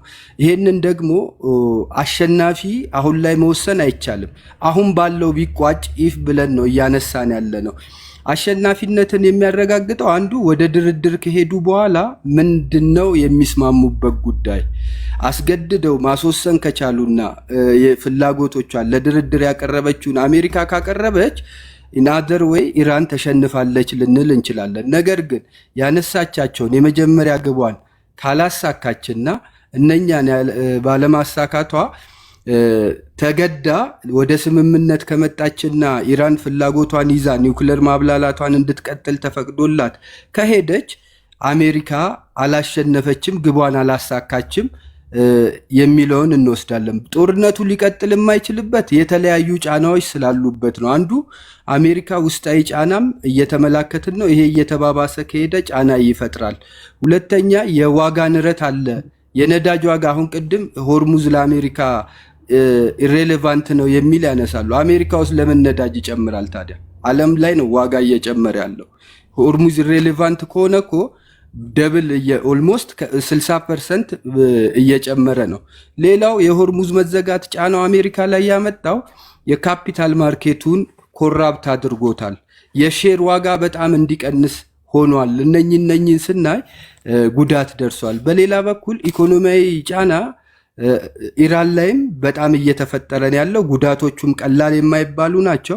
በዚህ ጦርነት ኢራንን አገር አልባ ማድረግ የሚቻል አይመስልም አካሄዱ ማለት ነው። በስምምነት ለመቋጨት እየተገደዱ ያለበት ሁኔታ አለ። ከፍላጎታቸው ባነሰ መንገድ ወደ ስምምነት እየሄዱ ያለበት ሁሉም ወገን የሚፈልገው ማንበርከክ የሚፈልገው ሳያንበረክክ፣ ያኛውም ደግሞ ሌላውን ወገን በዛ ደረጃ ሳይሄድ ነው። ከደረሱ ካዥዋሊቲዎች አንጻር ካየን ደግሞ በዚህ መገምገም ስለማይቻል ነው እንጂ የኢራን ላይ የደረሰው ካዥዋሊቲዎች የበለጡ ናቸው። ሁለተኛ አሜሪካ አሁን እርምጃ የማትወስደው የመጨረሻ አቅሟን ተጠቅማ አይደለም፣ የማትጠቀምበት ግን አቅም እያላትም ያሏትን ሁላ የማትጠቀምበትና ልታቆም የምትገደድበት ብዙ ምክንያቶች አሉ። እነኚህ ዓለም አሜሪካን የሚያይበት ከዚህ አንጻር በዚህ መንገድ የሚያልቅ ከሆነ የገልፍ ሀገራትን እምነት የማጣት አልጠበቅሽኝም የሚል ጉዳቶች አሜሪካ ላይ ይደርሳሉ። የኒውክለር እንዲይዙም ጭምር ሊያስገድዳቸው ይችላል። ምክንያቱም እዛ ስምምነት ውስጥ ሆነን አልተጠበቅንም፣ ውጊያ አልቀረልንም የሚል መወያይ የሆነ ያለበት ሁኔታ አለ ኢራን ውስጥምና እነኚህ ነገሮች ቶሎ በድርድር ይሄንን አላብላላም የሚለውን መስማማት እንድትስማማ ካላደረጓት ቶሎ ወደ ድርድር ተሄዱ ኢራንም ልትይዝ የምችልበት ሁኔታ እንዳለ ማየት ያስፈልጋል የሚል ነገር ነው ያለኝ። በመጨረሻ ማነሳው ኢትዮጵያ በዚህ ሂደት ውስጥ የነ እንትና ተዋናይ መሆን እነኚህ ፕሮክሲ ኃይሎች የኢራን አላያንሶች በጣም የሚያግዛት አስፈላጊነቷን በቀጠናው ላይ የሚያግዝ ሆኖ ሁሉም ወገን የሚደግፋት ሁሉ ኢቭን እነ ግብፅ ሁላ አብረዋት ሊቆሙበት የሚችሉትን እድል ይፈጥራል የሚል ነገር ነው ያለኝ። ይህንን ጦርነት ግን ዳይሬክት ከሆነ ወገን ጋር ከሆነ የእንትና ወዳጅ ከመሆን ጋርና ወደቡ የሚገናኘው ካለመሆን ጋር አድርጎ ዳይሬክት ማያያዝ የተሳሳተ ይሆናል የሚል ነገር ስላለኝ ነው። አመሰግናለሁ።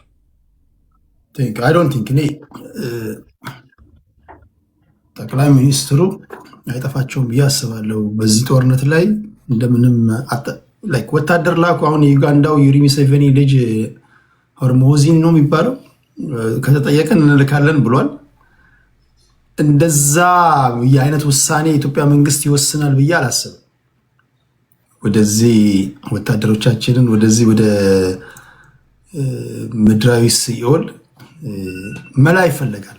እንደምታውቁት ከዚህም ከዛም ያለ መጣላት ፖሊሲ ነው። ይሄ በጣም የሚገርም ማለት ያለው ነው። በጣም በነገራችን ላይ በዚህ ጦርነት ላይ የብሪክስም አባል ሀገር የሆንበት ሁኔታ ስታዩ አሁን ይገባቸዋል። የብሪክስም አባል ሀገር የሆንበት ድጋሚ ደግሞ ከነዚህ ከነ አሜሪካና ከእስራኤል ጋርም ያልተጣላንበት ሁኔታ ስታዩ አንዳንድ ጊዜ በጣም ጅልነት ሳይሆን ብልህነት እንደሆነ ልንረዳው የምንችልበት ነገር ይታየኛል።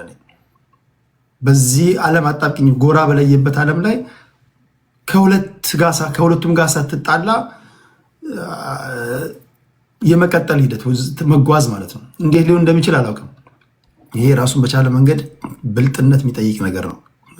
እሺ ይህንንም እንደዚህ አይነት ነገሮች ጥያቄ እጃችን አጠረን ወታደር ላኩልን አግዙን እናንተ እኮ እንደዚህ ምናምን ከተባለ አይ ዶንት ኖ ሊያመልጡ የሚችሉበት መንገድ እንደሚኖር ተስፋ አደርጋለሁ። እሺ ጀሚያችንን ከልብ እናመሰግናለን። ከጀሚ በኋላ